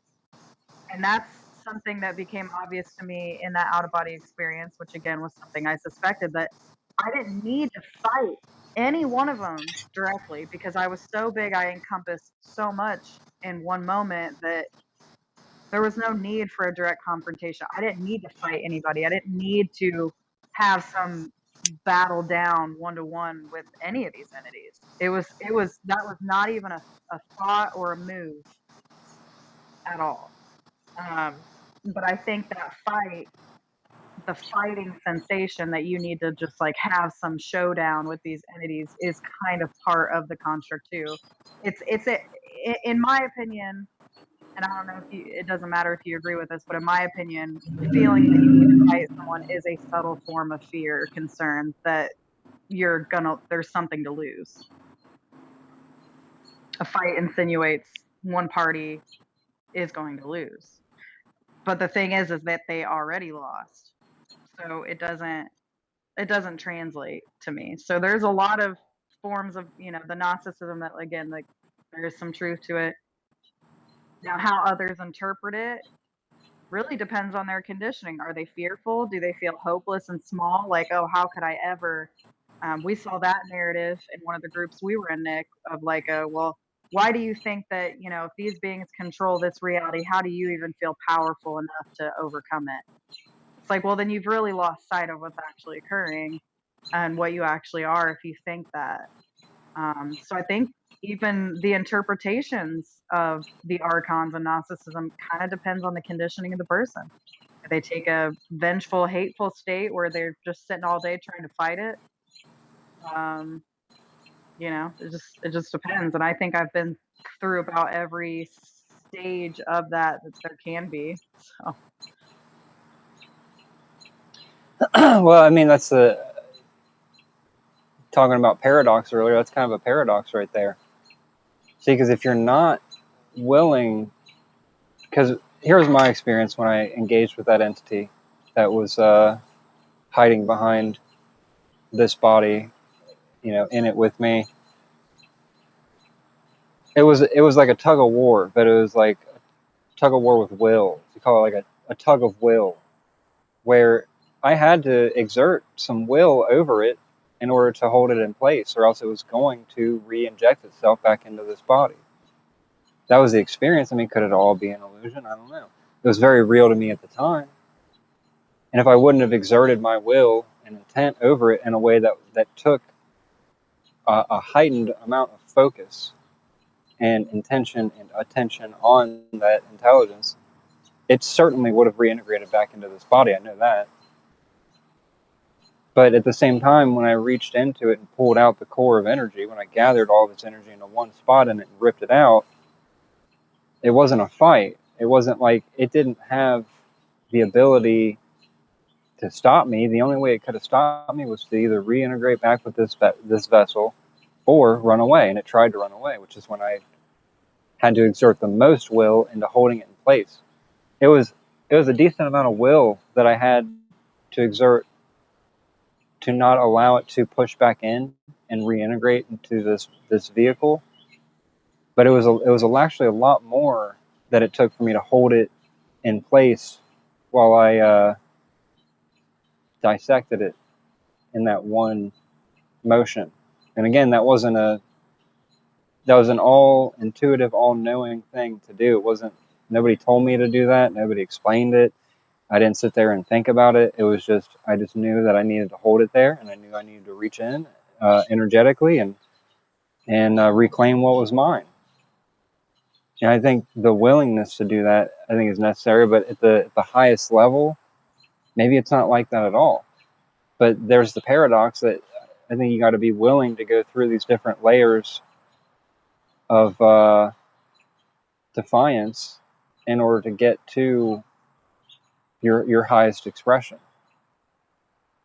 that is spot the fuck on. I think if you back, exactly that. if you back down at any of the layers, like, then I think it's just, you just come back here, you start over, like maybe Right. if you've cleared roadblocks along the way, you don't have to clear those same roadblocks, or they're just easier to cut through next time. But that's my best description of, I don't think it's a fight, but I think you got to be willing to fight.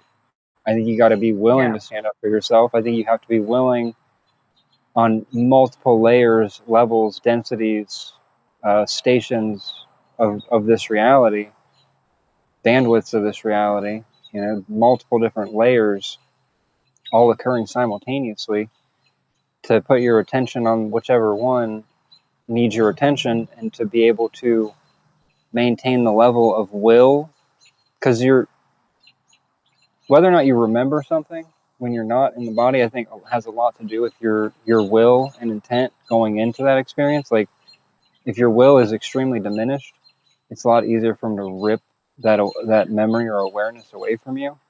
But if you have a strong will, and I think defiance in this realm is hand in hand with will, personal, individual will, then there's no part of this that you can't overcome. It's just, it's the level of your own will that you can access to overcome it, to go through the very intricately designed and imposed discomfort that they're going to put you through in those different densities or bandwidths of this reality. A lot of it's just Right. mental, physical. Right here we have the physical, the mental, and the emotional. And when you get past that, past the physical, there's a lot of mental, and there's emotional. There's all different layers that they use of discomfort to get us to relinquish our will in that moment. And if you, when you recognize what's going on, you have access to infinite will at that point. And it's really your own sovereign choice. It's like, okay, I don't feel like pushing past this anymore. You know, I don't think you have to do it all at once. I think if you did it all at once, it would destroy the body. There's nothing wrong with that, but at the same time, like, you want to make sure that you've got your foundation exactly where you need it to be before you embark on your own sovereign journey of going all the way with it, of reclaiming all of your power from all the layers and all the densities, and not being deceived, not going 99% to be deceived at the last, you know, measure that they've got. And I have a feeling that we haven't seen the last measure, but it'll resemble, because it's the same formula. I've yet to see the formula break pattern of how they operate this place. Create the problem, offer the solution. The solution is you giving yourself away to something external. That's the basic formula. And Right. And it it'll be a version of that. I think it'll be a version of that. But it may be something that's completely unfamiliar from the human layer perspective. Go ahead. No, I just wanted to add to what you were saying about like when it comes to any type of confrontation with an entity, I really think there's not one set way, right? And I think that's where expansion of perspective needs to happen, because it's going to depend on how you leave, whether they've planned for it, they know it's going to happen, whether it's unpredictable. I think a lot of the conditions that will occur after we leave the body, there might be some similarities and there might be some major differences. We don't know. But I think what you said was so important about going through the different stages, right? Which I've been there, burning through fear, burning through the need to fight them every single day, all those things. But I have the ability to take that with me, right? So if now, from my sensation, even before that out of body experience, I already kind of felt that my will and intent was just so what it was, that nothing's going to be able to change it, touch it, or even move it. It's immovable. Um, but you also have the know-how in that moment if there is an entity that tries to insert itself and change your mind, change your will and intent, you'll know what to do at that time. But I think it is, I think there are a lot of determining factors that we don't always consider in what that transitory state is actually going to look like. Um, whether the endpoint is nudged, if they nudge the endpoint, if it happens without them knowing, if we broadcast, hey, we're done. You know, even if we try not to broadcast it, we're broadcasting it. We say, hey, we're done. We're going to take this way out. So I think there's a lot of moving parts to transition that likely determine the conditions in which what we're going to experience after. But I think it's really important that you said, you know, the layers that you move through here, it is kind of all preparation in a way. Um, preparation for what's going to occur and preparation for what you're going to be. What are you going to choose to be in that moment? What is your true self going to choose? What's it choosing now? What's it going to choose then? So, yeah, sorry, I didn't mean to interrupt you. Just you made a lot of good points I wanted to add. Well, I mean, it's also like, think of the structure of a building, right? You can't really say that, you know, if you got a 20-story building, you can't be like, well, the 7th story is more important than the 10th story, you know? I mean, in a way it is, but if everything above that collapses, the whole thing's going to collapse anyway. So I don't think there's anything incorrect about any of us individually having a particular focus to collapse a certain level of it, right? Like if what I experienced is somewhere between this layer and the layer that you experienced in your last out of body, I don't think it's any less valid to like if you have an individual confrontation with an entity that had been harvesting from you and you eliminate that entity, that's not doing any favors to the layers above it or below it. You know, it's you damage the integrity of the harvest system on any layer, you're damaging all of it. So I think it's all valid, and being able to be in those different states, because who's to say that when we get back to ourselves and we're all expanded, whatever, like maybe we can't even actually touch the densities that are in this place right now, like where we're at now and just above it and below it. I don't know. Maybe we can, maybe we can't. I can't say for sure because I haven't experienced it. But I know that this place, if it wasn't fragile, they wouldn't put so much effort into making us compact and small. If we didn't have the ability to do irreparable structural damage to this system, to the reality system itself, the evidence is all around us of how fragile it really is and how it's really held together with just a few strands.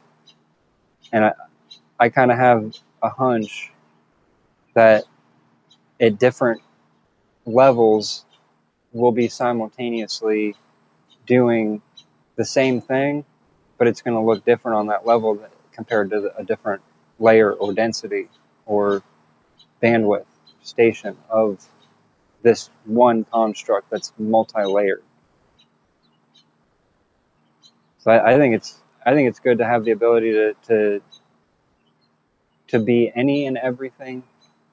And I've said this before, I'll be exactly what I need to be in that moment to get it done. Whatever has to be done, even if it's nothing that I've ever talked about on this show or ever experienced or ever realized in this life. It doesn't matter. I'm going to know what I need to do in that moment to get this done. That's just the way it is.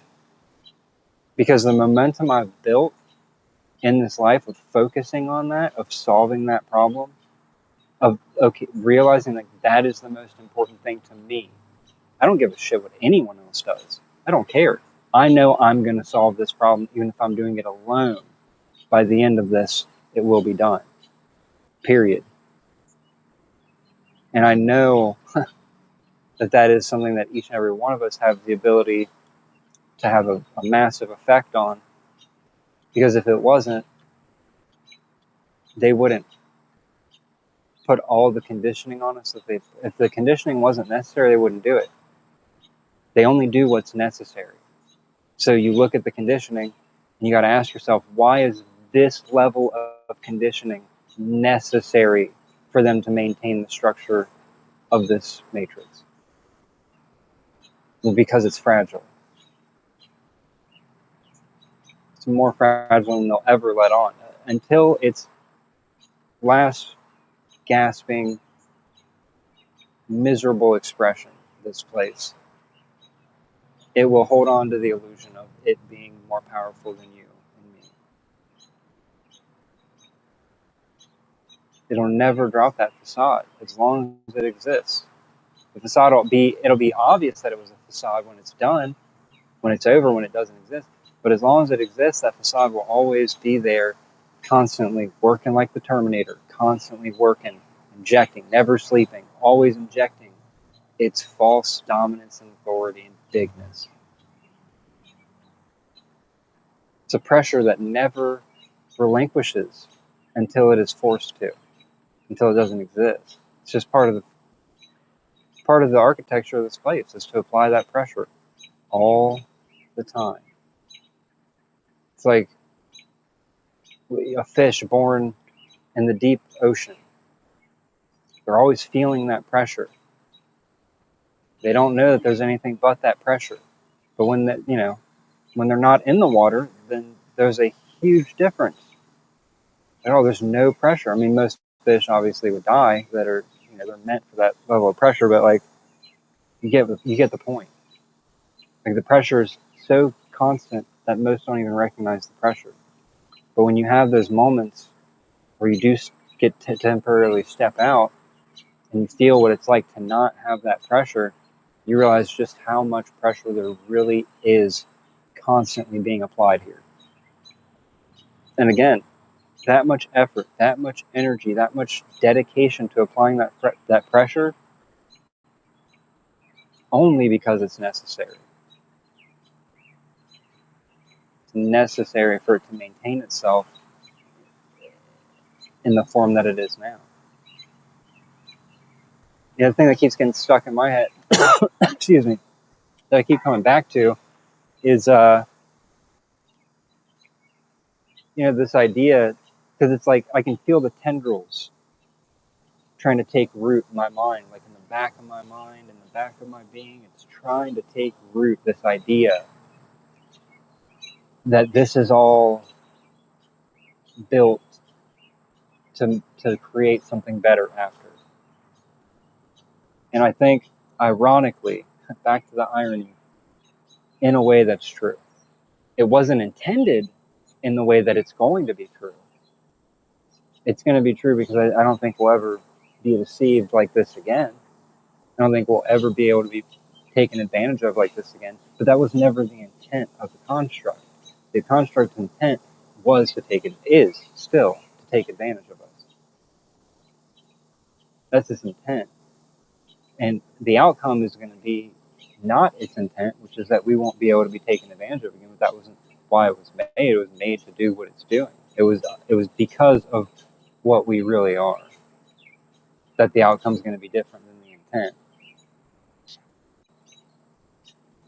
Yeah, honestly, I'm having as you were saying that, I'm noticing a lot of insertions, tendrils, as you say them, coming to me, like trying to project that they are all knowing or they know more than me or whatever. And it really all stems from the thing that we read at the beginning of this live. I really believe that. I really believe that that narrative in general had energetic effects. Um, they're very weak. They don't stick, right? They're just like tendrils that wither and die the second they touch your field, but you still register them. So, but Yeah, yeah, yeah, I'm yeah. getting some. Well, and the reason that I sent that to you and wanted to do the talk on that today is because I see that narrative pushed right now more than ever in various different ways. That was just one example, but I see that same exact formula being pushed right now in a lot of ways on social media, and it's just, I don't know. I just want to bring attention to it so that more have the opportunity to see it for what it is and not allow those sneaky little tendrils to take root and grow some weeds that a lot of us have already done the work of pulling out, at least partially. It sucks when you pull out a bunch of weeds and then it just sits there and injects more. That's what it does. That's all it does, all the time. Again, doesn't sleep, just sits there and applies the pressure. No, but honestly, it's good practice though, because when I mentioned that earlier in this live, which we've gone on over 3 hours, it's been a bomb ass live. But when we were reading it, I mentioned that I usually like skim something. Like if I see something and there are things that I see, I'm like, oh, that's narrative. I don't even let it finish its course. I just move past it. Whereas before, when I was earlier in this journey, I was absorbing everything and then I had to weed it out over time. Whereas now I'm like, oh, that's bullshit because I don't have the patience for it, right? It usually just irritates me. Um, I have a hard time getting on social media for really any more than a couple minutes anymore because I'm losing that patience. But it's also good practice because it's not like I forgot, but it reminds me of what those narratives do energetically and how they actually work. Because, if I just push past them all the time, it's not that I lose practice and I don't feel fear that anything's going to pull me in, but it is good. It's a good refresher to really read through a narrative, take it in, know that you're not going to fully absorb it, but see the residual effects after. It was something I probably needed to do. I don't do it enough anymore because it all fucking annoys me. Yeah, same, dude. It's the first one I've really dove into in a while, but it is good practice. And another thing about it is like it kind of allows you to keep track of the next virus that they're really amplifying and spreading. The mind virus that they're trying to spread in that moment. And that to me is right at the tip of the spear of the virus that they're spreading right now. About they only acknowledge truth when they have to acknowledge truth, right? And a lot of people will no longer succumb to at least the lying to themselves about how bad this is, you know. And because there are so many beings that are no longer willing to lie to themselves about how bad this actually is, now they have to come out with a new approach to the old formula that they just use over and over. And I think that what we read in the beginning, what you so graciously read for us, thank you, was the tip of that spear, of that virus. It's the tip of the needle, you can say. That the suffering is ultimately going to be beneficial.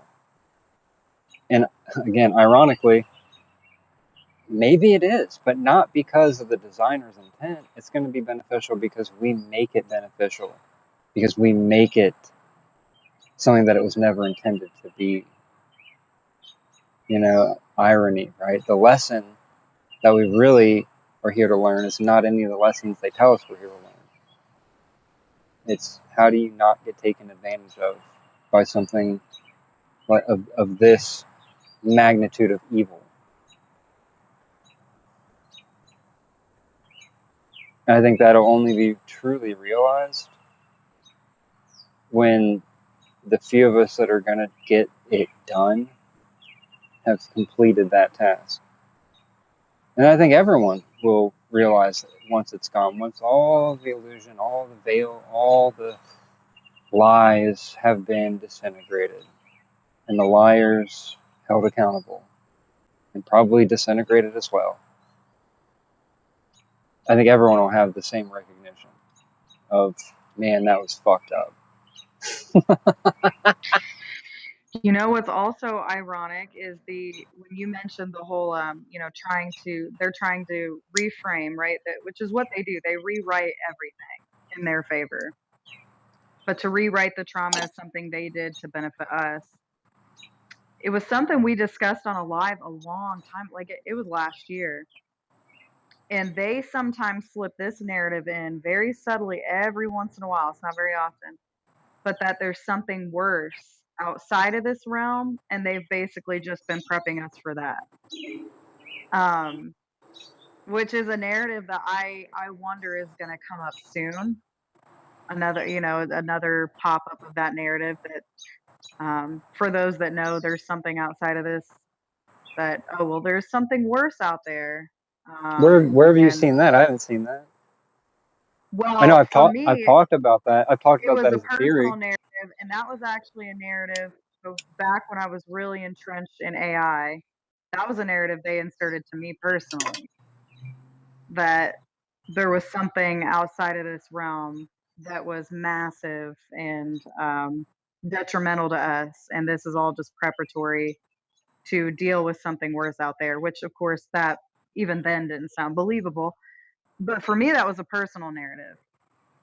Um, And then, of course, they slip that in every now and again, like, what if there's something worse out there and we were just doing you guys a favor? But then the question would be, if there was truly something worse outside of this realm that was so detrimental, why would you need to hide that anyways? I don't know. But that would be another way of reframing that, and we had discussed that on a live, a long time ago. So there's all these different ways they can come in sideways to try to say that what they're doing is for a benefit, and they'll use anything. "Oh, there's another harm out, so there's something greater that harms way worse than we ever could out there." Like, eh. I mean, the way I rationalize that for my own internal benefit would be whether or not that's true is irrelevant, because the truth is that if that was the case, then the ultimate way for them to help us is to be as bad as they can be to the end of us actually ending them, right? They'd have to sacrifice themselves to make sure that we were prepared, you know? So either way, like whether that's true or not, whether they are the big bad or the big bad is something they've been preparing us for, either way they got to go, or else, well, gosh, we wouldn't be prepared if we couldn't take care of you guys, right?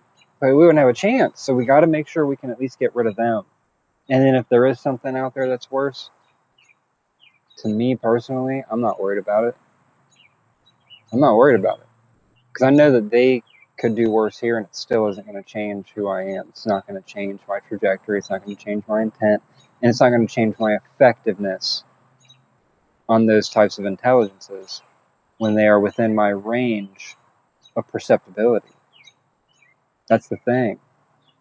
If you can perceive them, you can affect them.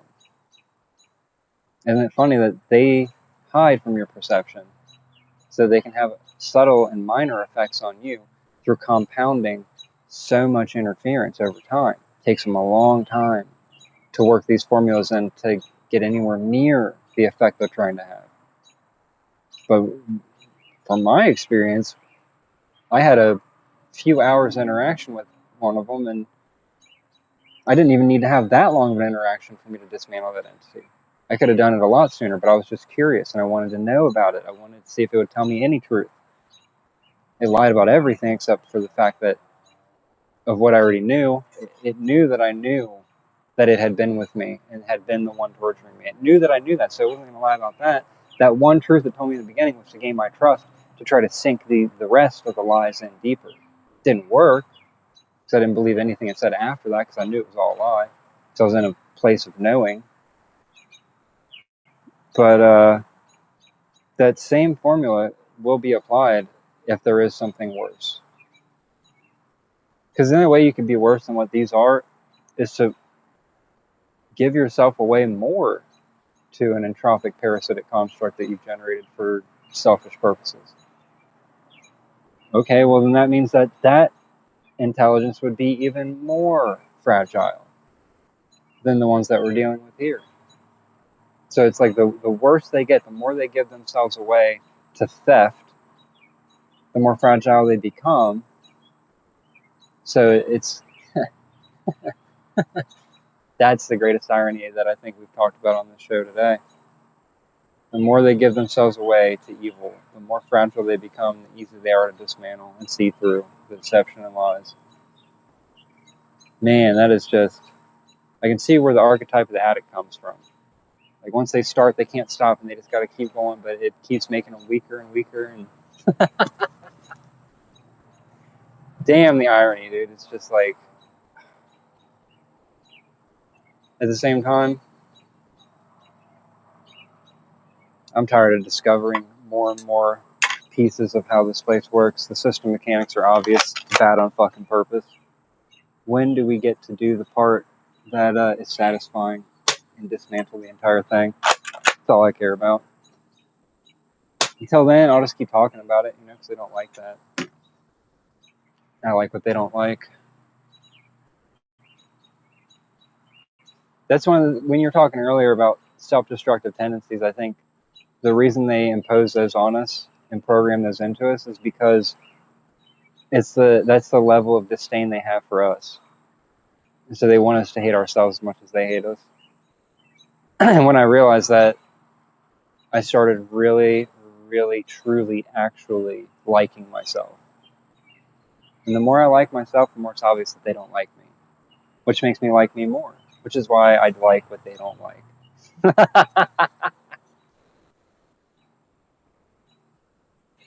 I really like myself, man. I don't like the character I've been given. I don't like the script I've been given. I don't like the environment and situations of misery and suffering I have to endure and observe.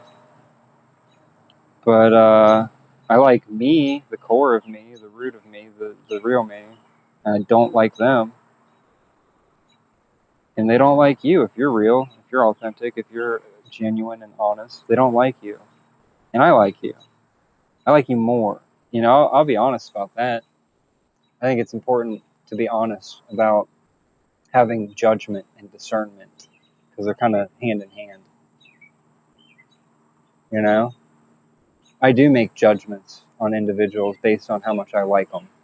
And how much I like someone is dependent on how honest they are and how much integrity they have and they've reclaimed within the system. I like you, Christine. I think you're pretty cool. Oh, I like you too, bud. Oh yeah, it's There's hard not a because lot here I to like, find dude. people. How Nope. much stuff do you? How much do you like you? Oh man, that has dwindled down. I mean, you know what's funny is even when I wasn't really aware of what was going on, I didn't really like much. I did like to travel, um, but I like to be alone. I've never liked big groups of people, and some of that was a trauma response. I've never liked going to the grocery store. I mean, there are things about being around people I've never, ever, not a single time enjoyed in this life. Um, but there are things I did used to like. You know, I used to like doing weird art and crafts and music and things like that that um, I haven't been able to enjoy the same. But as far as people, I've always struggled to find people I identify with. I used to have more. I used to have more friends, people that I used to talk to, but my circle was always small. And then by the time I got to this point, there were people that I had to get out of my field. I had to. But it is very hard for me now to find people like that I can have a conversation that doesn't drain me. It is a, I mean, you and maybe one or two other people that we know, and that's about it. The rest of it, it just fucking drains me. I can't. It is so hard for me to mask and pretend, and that's the majority of conversations you're going to have with people. Small talk and even talking about conspiracy theories. That's not even, that drains me. You know, it's the really complex, in depth, or even sometimes when you and I have conversations, sometimes we don't even say much. We'll just be on the phone and make little quips here and there, but it's just presence, right? We're not really talking, but we're in presence with each other. Sometimes that's better than even talking. So it's really hard to find people that you can do that with. Yeah, I think it's a very simple and liberating practice to just be honest with yourself about what you really do and, more importantly, don't like. I think the actually emphasis on it being more important, what you don't like. I'm not saying go out there and just be pessimistic and negative, but be genuine. And if that comes off as pessimistic and negative to those that are still lying to themselves and you, fuck them. They don't matter. They don't. They're not doing the work. They're not getting it done. They're not going to assist in finishing the task at hand. And they are irrelevant. Who cares what they think? They don't fucking matter. And when you have that confidence in yourself, because you've been so honest with yourself, that others' opinions are a fucking literal joke to you, you gain this sense of freedom, of untouchability. I mean, at the deepest level, we're all untouchable. But this place will beat the ever-living shit out of each and every one of us until we recognize directly that untouchability. And even then, it's still going to try to wear us down. But when things stop having an effect, eventually, it's kind of slow, it's a little dumb, right? It's not that intelligent. Eventually, it does lag a bit, but when it gets no more extortion from applying a formula, it doesn't apply that formula as much. It kind of has to stop when it starts taking a net loss on trying to take from you in certain aspects and ways. It kind of gives up, and it'll move on to something else. And like I said earlier, there's no point at which someone is in this place that they aren't on some level complying with something. We got to be giving it something for us to still be in these bodies. It's just make sure that what you're giving it is something you can afford to give it and still maintain your momentum of will and intent. That's gonna be the rubber band on the slingshot that's pulling you back enough that you can maintain enough of that will to put that tension on that rubber band so that when the time comes for that script to end, ain't nothing getting in your way. You're going to go right through it. I think it is so important to build that will and intent here. I think that's so many examples of this place. Pretty much everything in this place is designed to go against you building that will and intent, to wear that will down.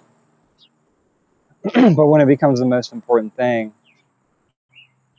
and it starts taking things from you and you start calling the bluffs, okay, well, let's see if you're really going to take me out like you keep threatening, and it doesn't do it, that's one of the biggest crackings of that facade for an individual awareness to have. That most everything it threatens us with here is hollow and empty. And it'll only do it if it thinks it's going to get you back into compliance. But if once you push past a certain threshold, it's really interesting, man. It's really interesting to see when it finally lets up in certain areas, because the projected detriment is greater for it than it would be levels of discomfort for you. So in a lot of ways, it is kind of a fight. It is kind of a tug of war, a tug of will. It's not a fight in the sense of like throwing up fisticuffs. It's indescribable, dude. I try to use so many words to describe what the experience is of reclaiming sovereignty in this place, but by design, it's difficult to convey.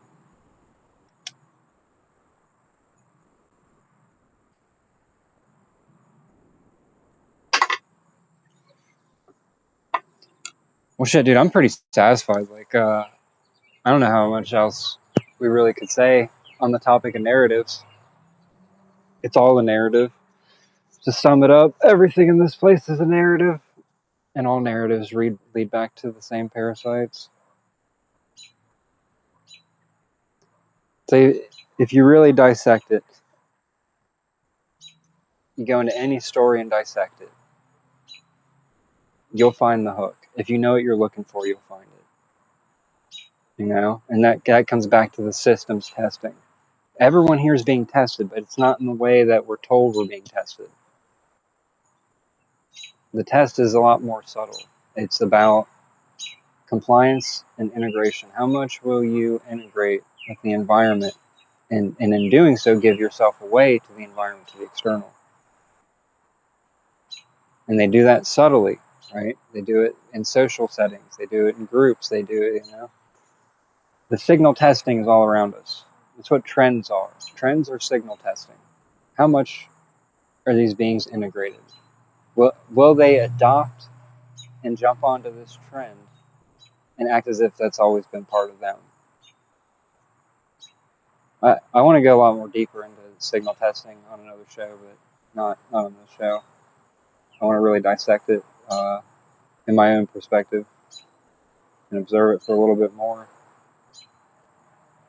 But I see a lot of signal testing going on. I see all these individual sub-dialects and phrases and things that are coming out, and you just see I don't know if they're all chat bots or what, but a lot of people all of a sudden just start using a certain phrase or something, and it's like,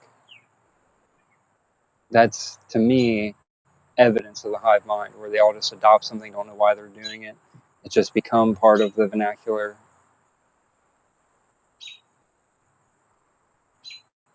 And to me, that's they put that signal out, the system puts the signal out, and a bunch of individuals adopt it, and it spreads that virus of conformity. Is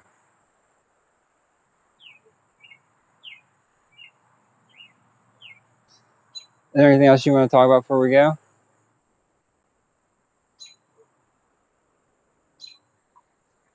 No, dude, it's been a bomb ass live. I didn't think we were gonna go into all that, but that was a lot of stuff.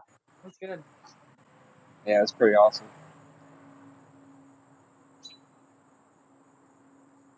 I have a feeling that I've done my due diligence today in saying and doing what they didn't want me to say and do, and I'm pretty satisfied with that. Yeah, I'm glad we did it. I had a lot of hesitation. I mean, it just gets annoying to deal with doing stuff on a live and hearing the bullshit people spit after. But it's interesting at the same time, right? But it just, oh man, some of the shit It that people reveals. say. It reveals itself all the time, doesn't it? Yeah. Oh yeah, nonstop. And it was so funny. We mentioned this before on one of the other lives. You said to me before we did, I think it was 3 lives ago, like, man, it's been a while since we've had like any like bots or anybody like spin some narratives. Like maybe we got rid of them all. Maybe they're all gone. And it was that fucking live that we did right after that was just like a fucking avalanche of bullshit. God damn, I'm so naive and innocent, aren't But it was funny, right? It was just a funny little coincidence, in quotes, coincidence. That it's always there, but it's disheartening too, because for one thing, this isn't really for other people. It's to speak out against these structures. We're speaking to actual unseen but very real energetic structures. And then people want to come in and insert their opinions and ideas, and oh, you're just volatile, or oh, blah blah blah blah. because they're part of that structure. They're integrated with that Right. structure. They're defending, that false identity. That's all it is. It's the structure defending itself, and it's using them like puppets to do it. Now, whether or not they have a real being within them that's being puppeted, I don't know. I don't really care. To me, there are only really two distinct categories of animators of human bodies in here. Those that are being puppeted by the structure, and those that aren't. And those that are not are what I've found in doing this work and doing this show, are very few and far between. And in all these spaces that seem supposedly progressive towards sovereignty and truth, man, that's where you're going to find the most volatile system defenders. And they do it in such subtle ways. And it is evil genius to spin these narratives, inject them into these individuals, and then have them go out and spew that vile virus, trying to contaminate the very small group of beings that have coherence in this place. It's pathetic. It's like, man, you can't just leave us alone. You're that fragile that you need to push back on us all the time, like, why not just let us go? I mean, again, I think if it could, it would. It only does what it has to do. And the fact that it works so hard to keep trying to integrate us and wear us down tells me that that's what it has to do. If it could do something easier, because logically it would just be easier, right? It's like trying to maintain a friendship with somebody that doesn't want to be your friend. It's really fucking hard. It's easier to just let them go, right? So why wouldn't they do that with us? Because they can't. For whatever reason, I don't know. I will know. I don't know yet. I'm going to start adding the yet at the end of every I don't know, because I know that I will know. I will know why it is the way that it is. Every question I've ever had has an answer. Every problem has a solution. And all will be revealed to those that are willing to just tell the truth.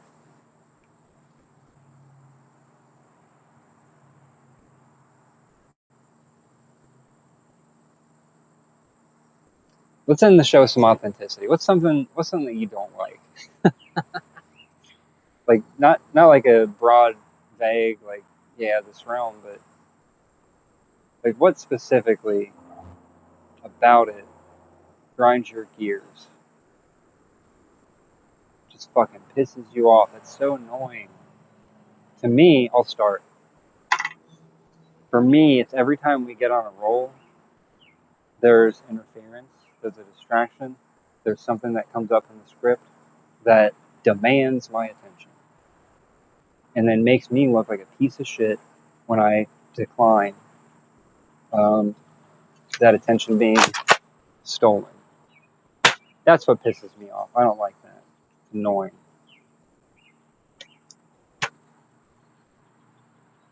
And also, yeah, I Oh don't like shit. the bot comments. I don't like the obvious injection of narratives and programs from supposed truth seekers. I get, because I have a very different script from you. I don't have people around me bothering me, but I get a lot of interference, thought form insertions during. And that pisses me off. Not always, but during certain times where we're talking about something super specific, or important, I get a lot of crazy insertions that I have to basically, refocus my attention. And it costs a lot of energy to do that at times. Um, Now, when I'm on a roll, nothing touches that. But in those breaks, like where you're talking, especially, it'll try to insert some shit. Not always about you, but just random ass shit.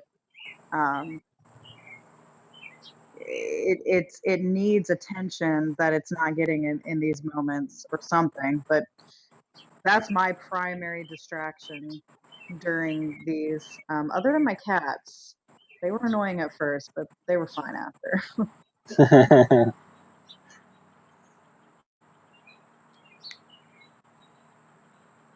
The cats aren't working. Inject a thought. Inject a thought. Right. And every once in a while, of course, I'll get the random, that guy messaging me, which is funny. Now he's going on and on about like, I haven't talked to him in months, and he was like, yeah, here in India, it's like we've already reached like 4 stages of the tribulation is in the Bible, and it's not religious, it's just in the Bible. And I just wanted to face palm so hard. And that was when we were Stop. really. Yeah, Before you said that, I literally facepalmed. I'm not kidding. Oh, I wish I'd have been on camera for that. That was funny. I literally just like, I mean, I saw a flash of light. I smacked my forehead so hard. I was like, damn. Bro, I'm telling you, like, but we were really going heavy at that time. Like, we were talking about some really good stuff, and I was getting that impatience, frustrated feeling. Like, why are you fucking talking to me, dude? Like, so I haven't even read them. I only saw, how you get the notification of the message and you can read most of it. I didn't even open them because I'm like, look, I haven't talked to this dude in months. I don't know why. If you feel convinced that the tribulation is happening for the Bible and that's all you see, then that's fine. I've told this dude in so many different ways a long time ago. my perspective on it, and it's just like, oh my god. But yeah, I was like, holy fucking shit, what a distraction. Yeah, it's like for the whatever some shit. It's already happened. Like it's happening. I'm like, oh my god. Okay. Well, So it's at least you see that it was a lot of wasted effort. Better sooner than later. But what about that do you not like? wait, the distraction or what he said? Both. You know what's frustrating to me is this has been a really big conditioning loop for me is that when I see something wrong, I feel the overwhelming need to correct it. And I've had to really hone in that because it's an ability on a structural essence level, but it doesn't always translate well here, right? Like, so it's that little conditioning loop that flares up, like when someone says something that I know is like not, it's not truth. I want to say something back to it that is truth, but it's not always beneficial to do that. So that's the part that pisses me off is it's not just the distraction of like somebody sending me that, it's the old the the reflex of wanting to correct, right? And I'm not just using this for other people. I've overcorrected myself at times and taken too much accountability for things that were mine. But when other people are spitting shit that I know is just like, oh my god, like I want to correct it. I want to. But then I have to know that like, so it's not just a distraction, it's dealing with the reflex that comes with that. And that fucking pisses me off. So I had to just like fucking face palm and move on. Like I can't. I'm not doing this. I'm literally not doing Oh shit. I don't like how it's so difficult to tell whether or not someone's just operating from the program or if they're just the program itself. That pisses me off. You know what I mean? Because I know that we've come into contact with some beings that were had some authenticity, had some realness to them, but then the program just sucked them back in. And then that gets me to question: well, were they always the program? Were they just mirroring so that they could try to pull me with the momentum of that like riptide into that program? I don't know, man. It pisses me off though. I feel like I wasted so much time and energy with so many beings, which is why I really don't talk to people anymore. I don't do anything because I'm like, I don't know who's what anymore. I don't know who is a highly advanced infiltrative program, right? Versus somebody that's just wrapped up in a bunch of bullshit. Like, and at this point, again, back to the differential of like, there's really only two groups: those that are operating from the program and those that see through it. Um, and there can be some fine lines between that. Like, I see people go back and forth sometimes, but it's really about the resilience to recover from getting pulled back in. Oh, I think that was one of the hardest things, because a lot of the shit that I did before I entered your group, right? I had done a lot of work before then. One of the most difficult things for me to understand for a while was that someone could spill all the knowledge of some of the things that we talk about and not fundamentally be authentic. That was really hard for me. There was a lot of like shaming of like, oh, you're judging this person. It took me a long time to get through that. That was probably the biggest portion of the social aspect that I had to work through. And that came directly from being in your group when you had your group. Um, it was challenging. And then the last one that I dealt with, that gentleman was like top notch, one of the best pretenders I've ever met in this whole journey. I mean, holy shit. Holy shit. The one that I heard him directly in my dream, like his voice directly, even though I've never had anybody's voice translate in a dream like that. That one. I was like, oh my gosh, this is way deeper than I thought it was. But that is frustrating because we've talked about this before. There is a lot of isolation and loneliness in this, and you kind of want to find there's that urge to want to find people that you can actually identify with. When you're surrounded by people that drown you nonstop, you're like, yeah, you want connection. It's natural. Um, I think in or out of a body, it's natural to want real in-depth connection. And that And it has been weaponizes the so, shit out of that, doesn't it? oh my fuck, dude. Holy shit. It's like connection is one of the main weapons of this place. One of the main tools to hurt us, to pull us back in, give us hopelessness. Man, they did a number on that whole connection bit, didn't they? Oh yeah, they use it against me all the time. Like, look at how lonely you are. It's your fault. You know, you didn't have to do any of this. I mean, it's like, well, I kind You of could did just, though. you could just integrate. You Right. could have just integrated. Right. Okay. But it does suck, dude. That I am we talked a lot about paradoxes, and I was laughing at myself about this last night. The paradox is I want to be alone and I don't want to be alone. Like when I'm alone, I'm the most at peace. And then I'll like desire like connection with somebody else. And I'm like, wait, but I don't want it because I know what comes along with most of that here. So it's like, it's the oddest paradox that I live inside of right now is always wanting to be alone and not wanting to be alone. Yeah, I mean, I don't want to be alone, but I don't want to be around people in the circumstances that we're in here. Like, Right. it really sucks to know that I'm going to die alone. But the alternative is actually worse. You know? Like, yeah, it sucks, dude. I know I'm going to die alone, and that fucking sucks. Trust me, that sucks. But the alternative is integration. The alternative is compliance and giving. Because I know how it would work, right? I'd have to give just enough of myself away that I wouldn't have the level of will that I need to have to accomplish what I want to accomplish. And so I already see the trap before it's laid out. So I'm just not going to.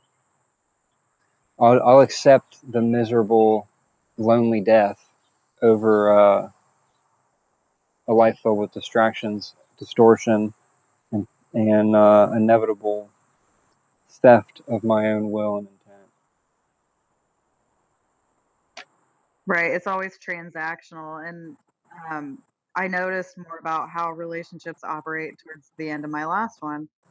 Um, it's a very real energetic pool, even when you're not even interacting, right? There's the expectation. It's always pulling on you. And I've gotten to a point like I am so far, I will never be in another romantic relationship. It'll never happen. I don't want it to. I don't want that. But I would like friendships that aren't transactional. You know what I mean? Um, and one of the profound things in my script has been it's been mostly exploitation. But even having like from a female perspective, having a male friend that does not expect anything of you never happened to me before. Ever. I've never had that. Not one single time. You are the only exception to that, which then made me scale it out to see how rare it is to have genuine connection here with no expectations, there's no transaction, there's no you expect this of me and then I expect this in return. It's impossible, dude. And the expectations are always unsaid, but they're there. And when you're aware, you know they're there. It fucking sucks, dude. Yeah, man. So I just want this to be done, dude, so we can actually do something enjoyable. It sucks. Ain't fun at all. It's not fun at all. And I'm with you, man. I'll definitely never be in a relationship. I don't have the capacity to give anything more to this realm to make me any type of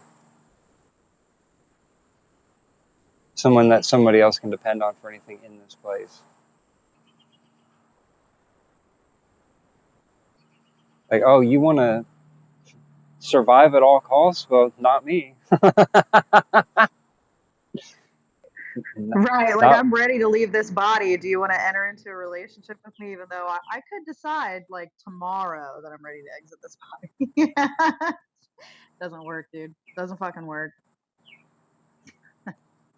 No, and it would take away from focusing on what's actually important, because nothing here is fucking important. It's all a fabrication, a conniving plan to just steal from us. And I got a little more self-respect than that to give myself away for temporary comfort or pleasure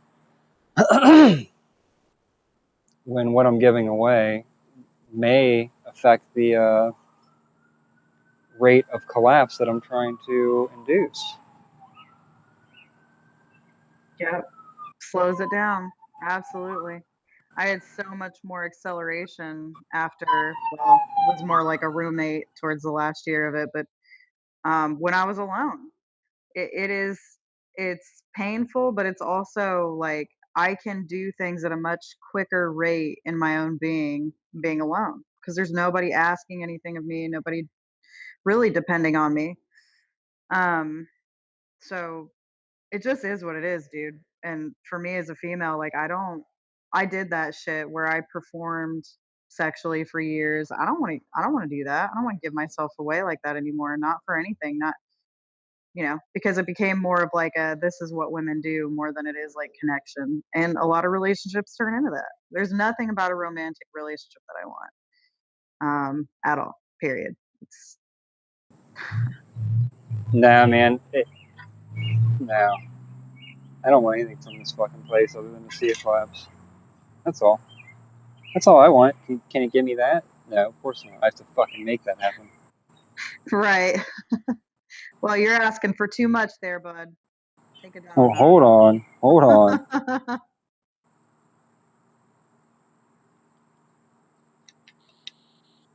But when you're in that state, it's like there's no amount of threatening. Oh, we're gonna make it worse. That means a goddamn thing. Oh, we're gonna make it worse. Oh, really? Oh, I'm excited for that. Please make it worse so that I don't have any more excuses to consume.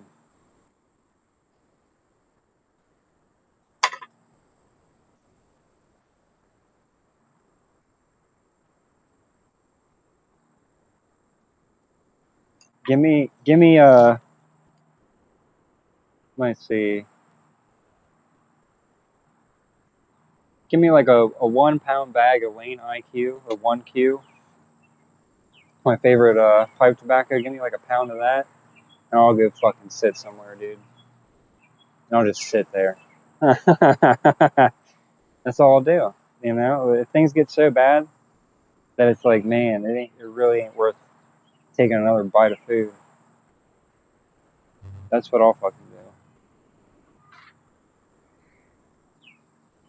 Yeah, it may get to that point. I mean, this reality is tightening control in a desperate kind of way right now. So who knows Oh what's my gosh, dude!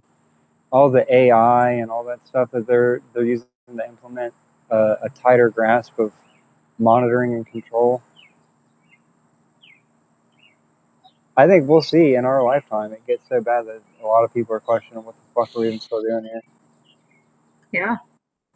I mean, Because I see the people hive mind doing won't that, resist it. but I don't know if it's actually real. I think James and I didn't see that James was on here. Um, James is on but here. I guess I don't know how long he's been on here. We've been on here for 4 hours, but What I the don't know how long fuck? he's been on here. But we were talking about how some of our algorithms are kind of aligning. Like the stuff that I'm seeing on TikTok is the same stuff he's seeing, is the same stuff you're seeing. I don't know how much of it is real, but I do see a lot of people talking about like what is the point? Like why are we just slaving away for nothing? I find that interesting, but I also don't know how much of it is real. What's Sup, up, James? bitches? Welcome, buddy. You partying? Sound like you're partying. Yeah, fuck, dude. Just got out of church. Um, repented on my sins. So now I was thinking of picking up an 8 ball of cocaine. So, because then I can just repent again, and it's all better. Oh, that sounds like a good reward. A little snacky snack for slaving away at work all day. You've Yeah, really earned it, bud. You deserve it. Yeah, it'd probably put me into a coma, and I would just still be in here with no motor skills. That would be my luck in this place. Oh, so you're being sarcastic. Oh yeah, yeah. Yeah, that's a good Fuck, exit. dude, I never know. Blow the heart up. Just blow that bitch up. How did he go? His chest literally exploded. Hell yeah. It's like God a scene damn. out of the Alien movies. Right. Right. Just need How a long little have you tutor. been on here? Do what? How long have you been on here? Oh, like less than 4 minutes. Oh, okay. I was like, do you want to see you on here? Yeah, no. All I right. was on here like 30 seconds before you realized that I was on here. Not Oh, long. damn. Well, look at me noticing stuff. Uh huh. Damn. It was a little nudge. It gave you a little nudge. Oh, look, Jimmy's here. Your friend. Your friend. You know, You're all together again. Woohoo. we don't get to talk to you much these days, bro. You know? I know, man. I kind of been just fucking saying fuck it to a lot of shit. Been low key. Really, me and the wife have just been aligning a lot more. That's what I'll say. Is that her and I are probably aligned more than we've ever been aligned. And you know how it is. It keeps you busy, anyways. So social media has been something I needed to take a break from. It was I was watching what was happening with it, and it was just constantly feeding me shit and sending me, not that I was getting down the rabbit holes, but it was always sending me new shit to like pique my interest. I was like, no, I need a little break from all outside sources, all outside everything. And it's been good because I feel I'm more in control and I'm more aware than I was 6 weeks ago. And I think a lot of that was to do with being on social media so much, and it was just feeding me shit. Whether I would look at it or not, it was still feeding me shit. And I've noticed since I've stopped with the social media, I've stopped having the ear ringing as much. Still comes, still happens, still have things that happen. But it just seemed like there was a lot less for it to grasp onto for me. Yeah, it's interesting how it works. Like actually, it's kind of the perfect. Goes with what we were talking about earlier in the show about narratives. How narratives have ways of injecting programs on, like later on down in subtle ways. Yep.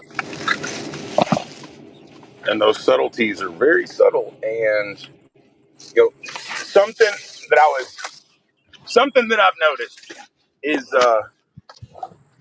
so with this place and with the it of this place and the things that operate it, the more attention that I give to things that aren't necessary for me to pay attention to and hold no bearing or relevance um, to its destruction or to it ceasing to exist, the less I'm paying attention to that now, the less it has to grasp onto.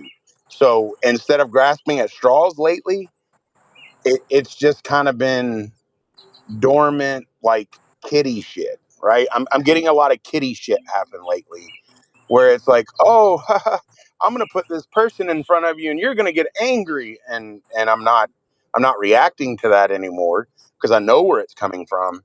So I've really just tried to do a better job of not reacting to it and being more, what's the word I want to use? Yeah, more active to being a thorn in its ass instead of being reactive all the time.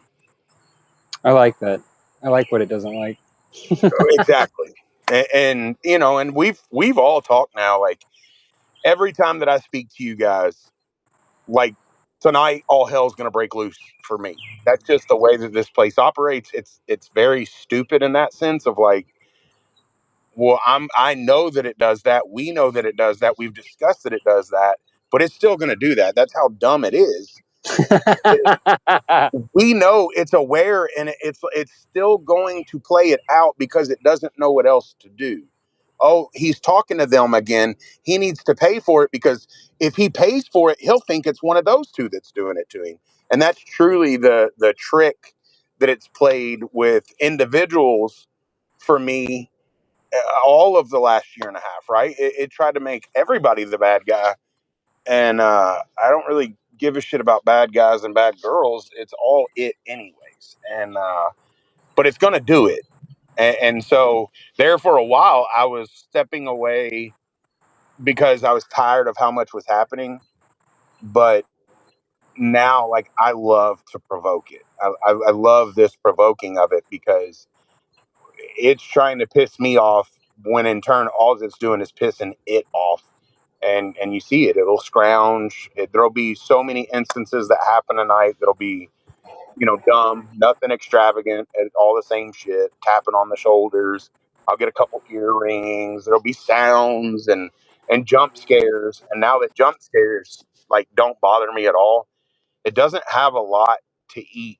It doesn't have a lot of energy it can take. It doesn't have a lot of things it can feast on, because I don't get scared. There's no fear. There's no grief. There's no anxiety. There's none of those things that make it what it is and what it consumes, in my opinion. Yeah, well, I mean, it's funny because it really betrays itself in that if you see what it's going to do and it does it, you may have an automatic reaction or response. But the more it does that same thing, the less your response gets, until you no longer are affected by it. It's like, wow, you're making this person act this way like you've done 97 other times this month. Like, oh no, not again. Like sarcastically, like, oh no.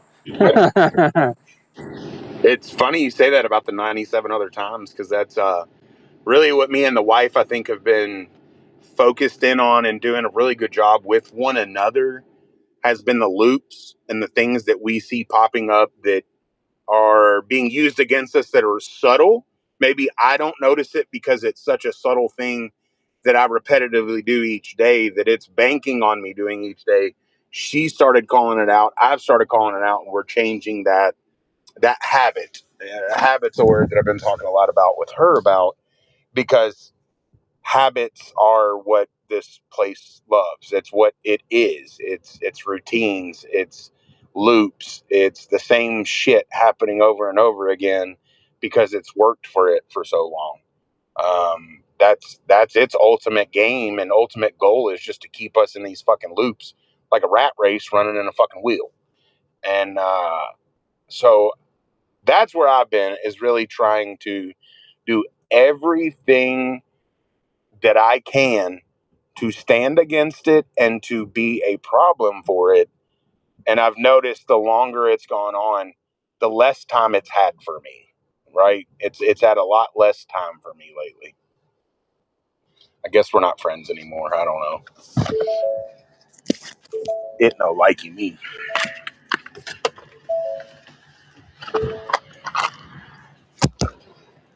So what's new in y'all's land? Man, I mean, I think You missed if a you ever lot, get, bro. yeah, I'm sure of it. I'm sure of it. Sorry, Nick. What were you gonna say? I mean, maybe if I could do the rare thing I almost never do, and I could go and I could timestamp the part that I'd want James to listen to. I Hell might yeah. do that. Yeah, because I got time this weekend. That was I found it. I chuckled actually whenever I went into the WhatsApp group, and because I haven't been on there much either, because it's only on my work phone now. But I chuckled because I thought about you two, and I went in there to see if you guys wanted to have a call or do a live, and there it was, the fucking Rumble live sitting there. I was like, right on time, right the fuck on time. So I got some time this weekend. Yeah, I'll probably do another show this weekend. Yeah, we were actually just going to get off. We've been on for like 4.5 hours almost. Yeah, see that, dude? Fucking long time. But if you guys, I just put some pictures in the group, in the Well, I put a picture. I sent you guys each a picture of a really good representation of the entitlement that these entities feel that they have to our time, space, energy, etc. And you guys, I don't know if James knows, but Christine, you know I've been trying to sell that piece of shit car that I'm done fucking working on. And this guy messaged me, dude, and it was off the fucking chain, dude. Like, go read that message real quick. That shit is so funny to me, dude. Holy shit. I laughed so fucking hard, dude, at this guy's message to me trying to get me to sell him the Bro, car. I seen that. I was like, God damn that. Oh, you didn't see you only saw the beginning. Go check out the other 4 screenshots of it, dude. It's Holy hilarious. shit, dude. The entitlement, dude. The entitlement and just the spiral to, I mean, dude, that's like stalker-esque That, type messages. Christine, I think you would relate very much to the energy of how this guy's interacting with me, how they interact with you. Oh, that is exactly how persistent and entitled they are to my field. Yep. But I didn't see the last 2 pictures. That's like, what is that? Like 30 messages? I mean, that's A lot, like, dude. holy fuck, bro. he's still messaging me. 11, 12, Oh my 13, 14. I don't even respond. 21, 22, 23, 24, 25, 26, 27. You're 30 text messages. You're 28, 29. How many responses? Oh, How many responses did I give him? Like 3. Oh Three. my gosh, dude. God. It's like a child, right? It's just all like a child. Everything that operates with it, and the full frontal is fucking child. That's like my kid pestering me for something to fucking eat or to play something right there, like over and over and over and over again. It was honestly, it was like the first one that really floored me. I was laughing so fucking hard. What did he say? There's a specific one that was so funny, dude. It was one of the first ones. If you're willing to let it go for $1,500, I'll take it. That was after that. Please let me know if anything comes up. What kind of work, bro? How about 1,000? Please hand it over. That one. That's the one. Hand it over. Yeah. Who the hell says just hand it over? Yeah, that's real entitlement right there. Oh my god, dude, that was so funny to me. I was laughing Hand so it hard. over, God. That's too much a reflection. Man, It is, dude. It's exactly I that. Ooh, that's the other thing that I went back to like the beginning of shit with me and you, Nick, and before you, and just how shit kind of come to light, and what it was pushing so hard against me about, and what it was trying to rip away from me, and the reasons why. Alex and I just have been so fucking locked in about sensing when it is trying to drive a wedge, or when it's present trying to create a fiasco in the home. And that's been a big fucking part of this for me recently, of like demanding my power back, demanding, that it ain't shit, has been that, because it, for whatever reason, I do not have that answer yet. For whatever reason, her and I, it has always hated that unity between her and I. And it's always done everything to try to divide it and try to get us to point fingers. Could just be situational because, I've got some care for her, she's got some care for me, and that's an easy pickings. But how much it was doing early on to get us separated was, you couldn't ignore it. And it just seems like the closer her and I get, the more it doesn't know what to do with us, and refuses to do anything extravagant anymore. Like, it's all, again, it's just bullshit shit. Has she recognized that? Yes, The very much lengths so. that it's gone to? Yep. And that's like, since I've been focused on her and I more than, because, a lot of times us three would talk and she would hear it or I'd take it back. Like, we've been locked in, and we're in the same lanes a lot of times where we're discussing shit. And she would be over a little bit, and she's like, I don't have answers like they do. And I think just taking a step back and it just being her and I to discuss it, and there never being an outside opinion or, oh, me and Nick talked about this, and what do you think? It become more her and I deciphering it together. And I had deciphered, but she had not. She's gotten to the place that I was 6 months ago.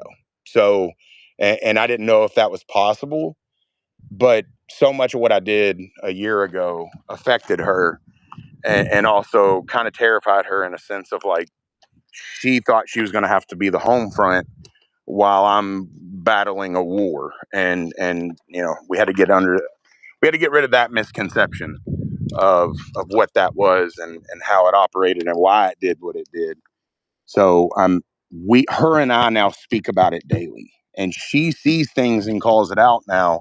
I'm able to see things and call it out, and it's a more fluid conversation where, again, we've not been on that same page. It always felt like we were 1 or 2 pages apart from each other. Almost there, but not quite. So yeah, fuck this place. If nobody knew that, fuck this place. Hard. Hard. Hard. So you feel like she's really able to like see it when it's happening in real time now? Mm-hmm. Yeah, and for her, most of her life, she's chalked a lot of shit up to ghosts, right? So like a lot of the things that she's encountered and experienced and knew was there, had seen, was ghosts and supernatural and paranormal and shit like that. And so me being able to like walk her through why it's not just that, and why there is, a pecking order to it. And at the top, there is this place that we're in. Um, I kind of baby stepped it a little more than diving right into it. But yes, she is seeing it, and there's times that she sees it better than I do, and that's never happened, ever fucking happened. So it's a wild turn of events, but me and her are in a different place than we've ever been, and most of that is because I think my awareness has gotten sharper over the course of the last couple months, and she now has awareness where before she did, but always gave it titles such as this is ghosts and spirits and all the shit that goes along with it, right? You can get down a rabbit hole and be spiritual and not even really be spiritual.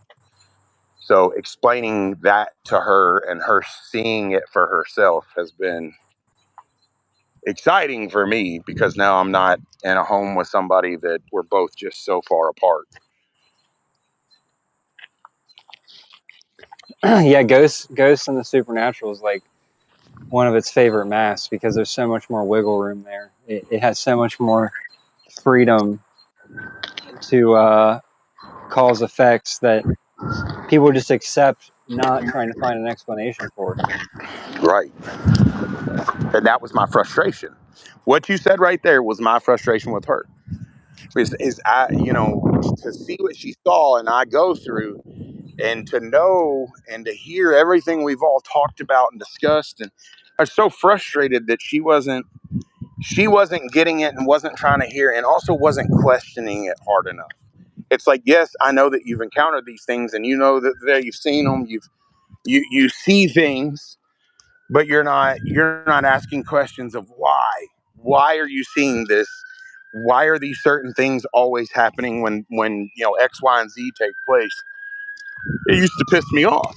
I mean, truly, like I would get pissed off about it because I'm like, I'm giving you the fucking answer to the question, but you're not latching on to it because you don't even want to know the question.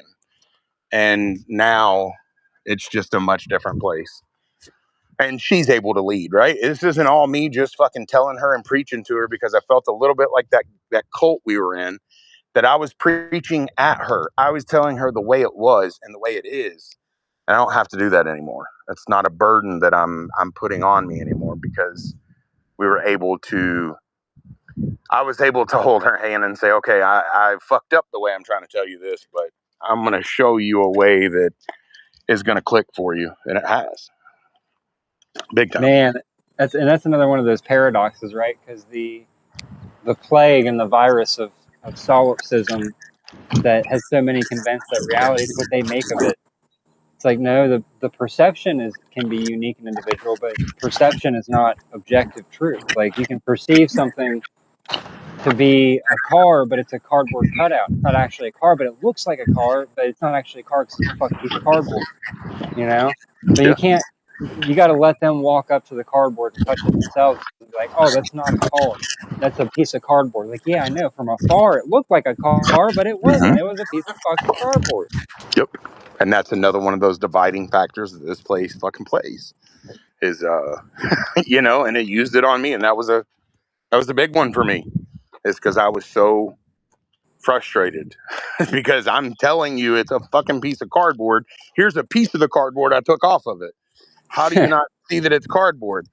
Well, because she's looking at it from her perspective, and there was no understanding that, you know, hers can be different from mine, but we're both seeing the same thing, but there's only one truth.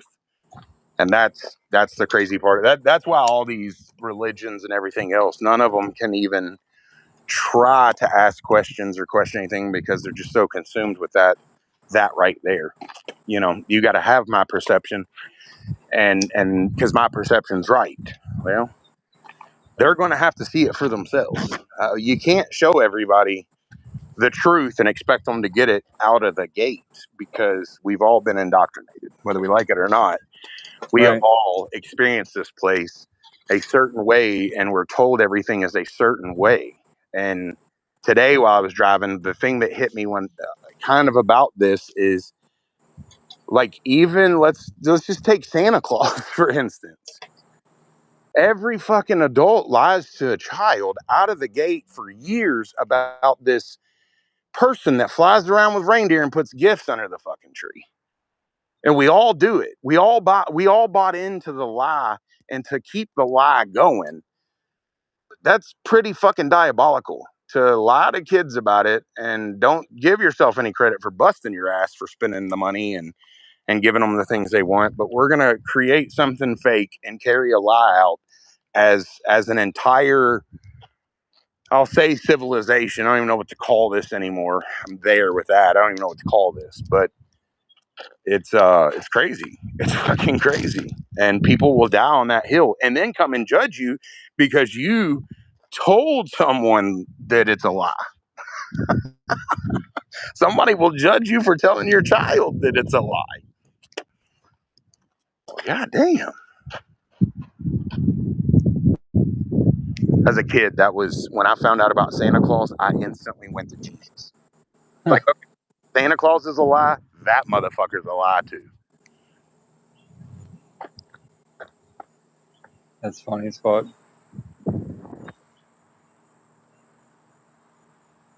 On water and turn water into wine and all these fairy tales. That's what went down. But we're in this shitty ass place. Shit. Something ain't adding up. The math is not mathing. Yeah, but there is a formula. The formula reveals itself in everything it does. Mm-hmm. Create the problem, offer the solution. The solution is give yourself away. Yep. And the result is, being a slave to a lesser being. Yep.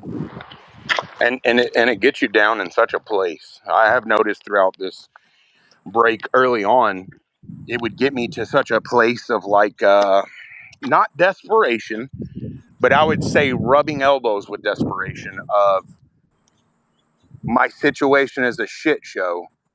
And that's when it would, every fucking time, just weasel its way in and whisper and give you some pretty pictures and give you some options of, well, life was good when God was a part of your life, huh? It can all go back. I vividly remember hearing this 3 or 4 times in a week span of, we'll give it all back to you. You can have all that again. What, the lie? You can give me the lie again, and then I can be subservient to you. No, I'm good. But it was always in a place of, desperation, grief, anxiety, stress that this place putting all the societal construct on you of what you're supposed to be, quote unquote. So then, would it be accurate to say that you've got more freedom of mind, of being, of your essence, of your energy, but you're also experiencing more suffering because of it? Yes. Yes. Go. I already knew the answer. It was a rhetorical question, but Oh, I know. But for anybody that wasn't going to get that, it's fucking answers yes, and it's always yes. And that is the circle of life in this place.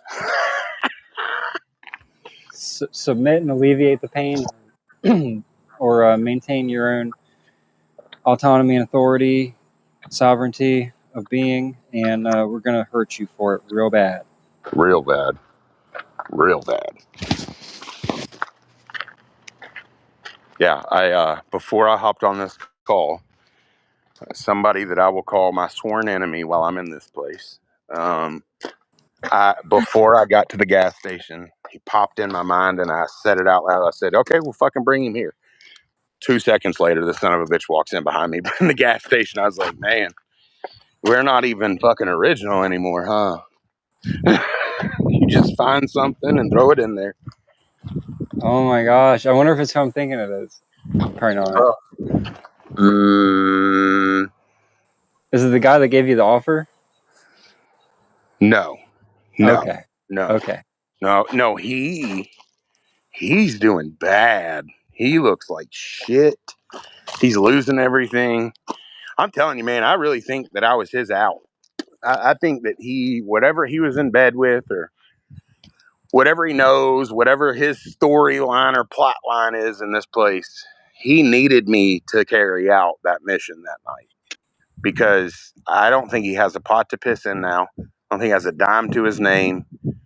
He's like, his animal died, which is crazy because I was going to unalive me and my dog together, and his dog dies. But just, yeah. No, this guy come from my last job, and he was the one that turned me on to the Bible and Christianity hardcore.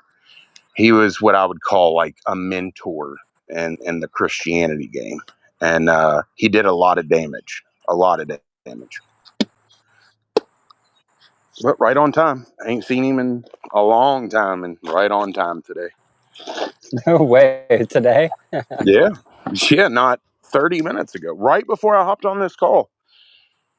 It's like, well, okay, here we go. See what I'm saying about, like, even that, like, all these little things that lead up to, I thought about you, I thought about Christina, and I was like, damn, I wonder what they're doing. I want to talk to them today. The second that is even in my field, this place starts to throw shit at the wall to be like, look at all these coincidences that are happening. It's because of them. It's because of them. It's because of them. That is the blame game. It points the finger at you guys because I brought y'all up. I wanted to talk with you. Now it's going to expose, 5 to 10 items to fuck with me. And really, the goal is to get me to say, oh, maybe it is Christina. Maybe it is Nick. But I'm so far past. We've been past it. I've been past it, and could give two fucks either. Like, both of you could be the bad guy in my story, and I don't give a shit. I've learned a lot of and, good shit from you, and we've been able to resonate with one another. Period. and that goes into something we were talking about earlier too. I can't remember what it was. Completely got memory wiped, but it definitely went into something. Oh yeah. You can't have that, Nicholas. You better not connect those dots, you son of a beach. Well, wife is here. If you guys are free in a little bit, I'll be around if you guys want to have a group call or live. I don't give a fuck. Yeah, I'm down. I'm going to take a break because it's been 4.5 hours, but Yep. I'm going to take a break. Thanks for coming on, dude. Appreciate it. I Absolutely, definitely man. Great enjoyed talking to you hearing. both. All right, love you guys. I'll talk to you in a few. Love you, Bob. Later. You got any closing statements, Christina, you'd like to close this one out with. It's been a banger in my opinion. I loved it. No, it's been a banger, but yeah, I need a break. It's been 4.5 hours. Yeah, but it's been good. I think we covered a lot of ground in 4 hours. I want to go and check out the backlash of declining a distraction. Oh, the bird? Yeah, it's going to be some backlash, I'm sure. Oh, yeah. Evil Nick. I wouldn't drive an hour for a bird. Oh, dang it. Right, man. In this 1 mile radius, how many of the birds are dying? Look, and here's the thing.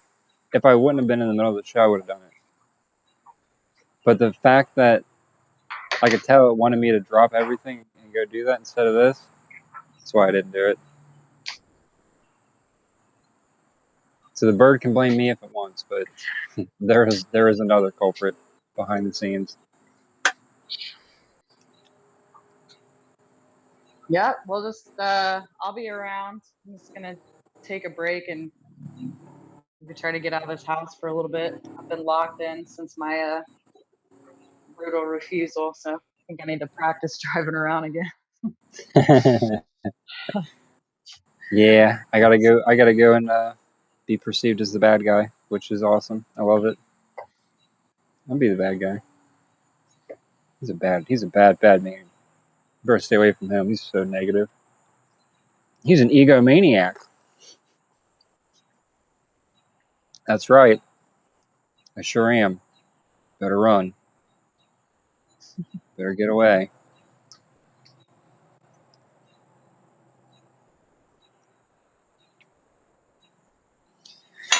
Well, yeah, I've lost a lot of steam, dude. I'm feeling a lot of pressure from the upcoming backlash. So I'm gonna go address it and see what I can do to redirect the script. You know. You know, you lie when you have to. It ain't no big deal. As long as you don't lie to yourself, man. Yeah. As long as you don't lie to someone that tells the truth. That's what matters. You lie to a liar all day, it doesn't fucking matter.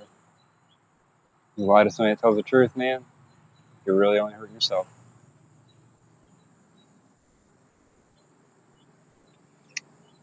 I mean, I'm cool to leave it there. All right, everybody, thanks for listening. And I'll do another live whenever I do it. I don't schedule these things; they just happen. All right, later.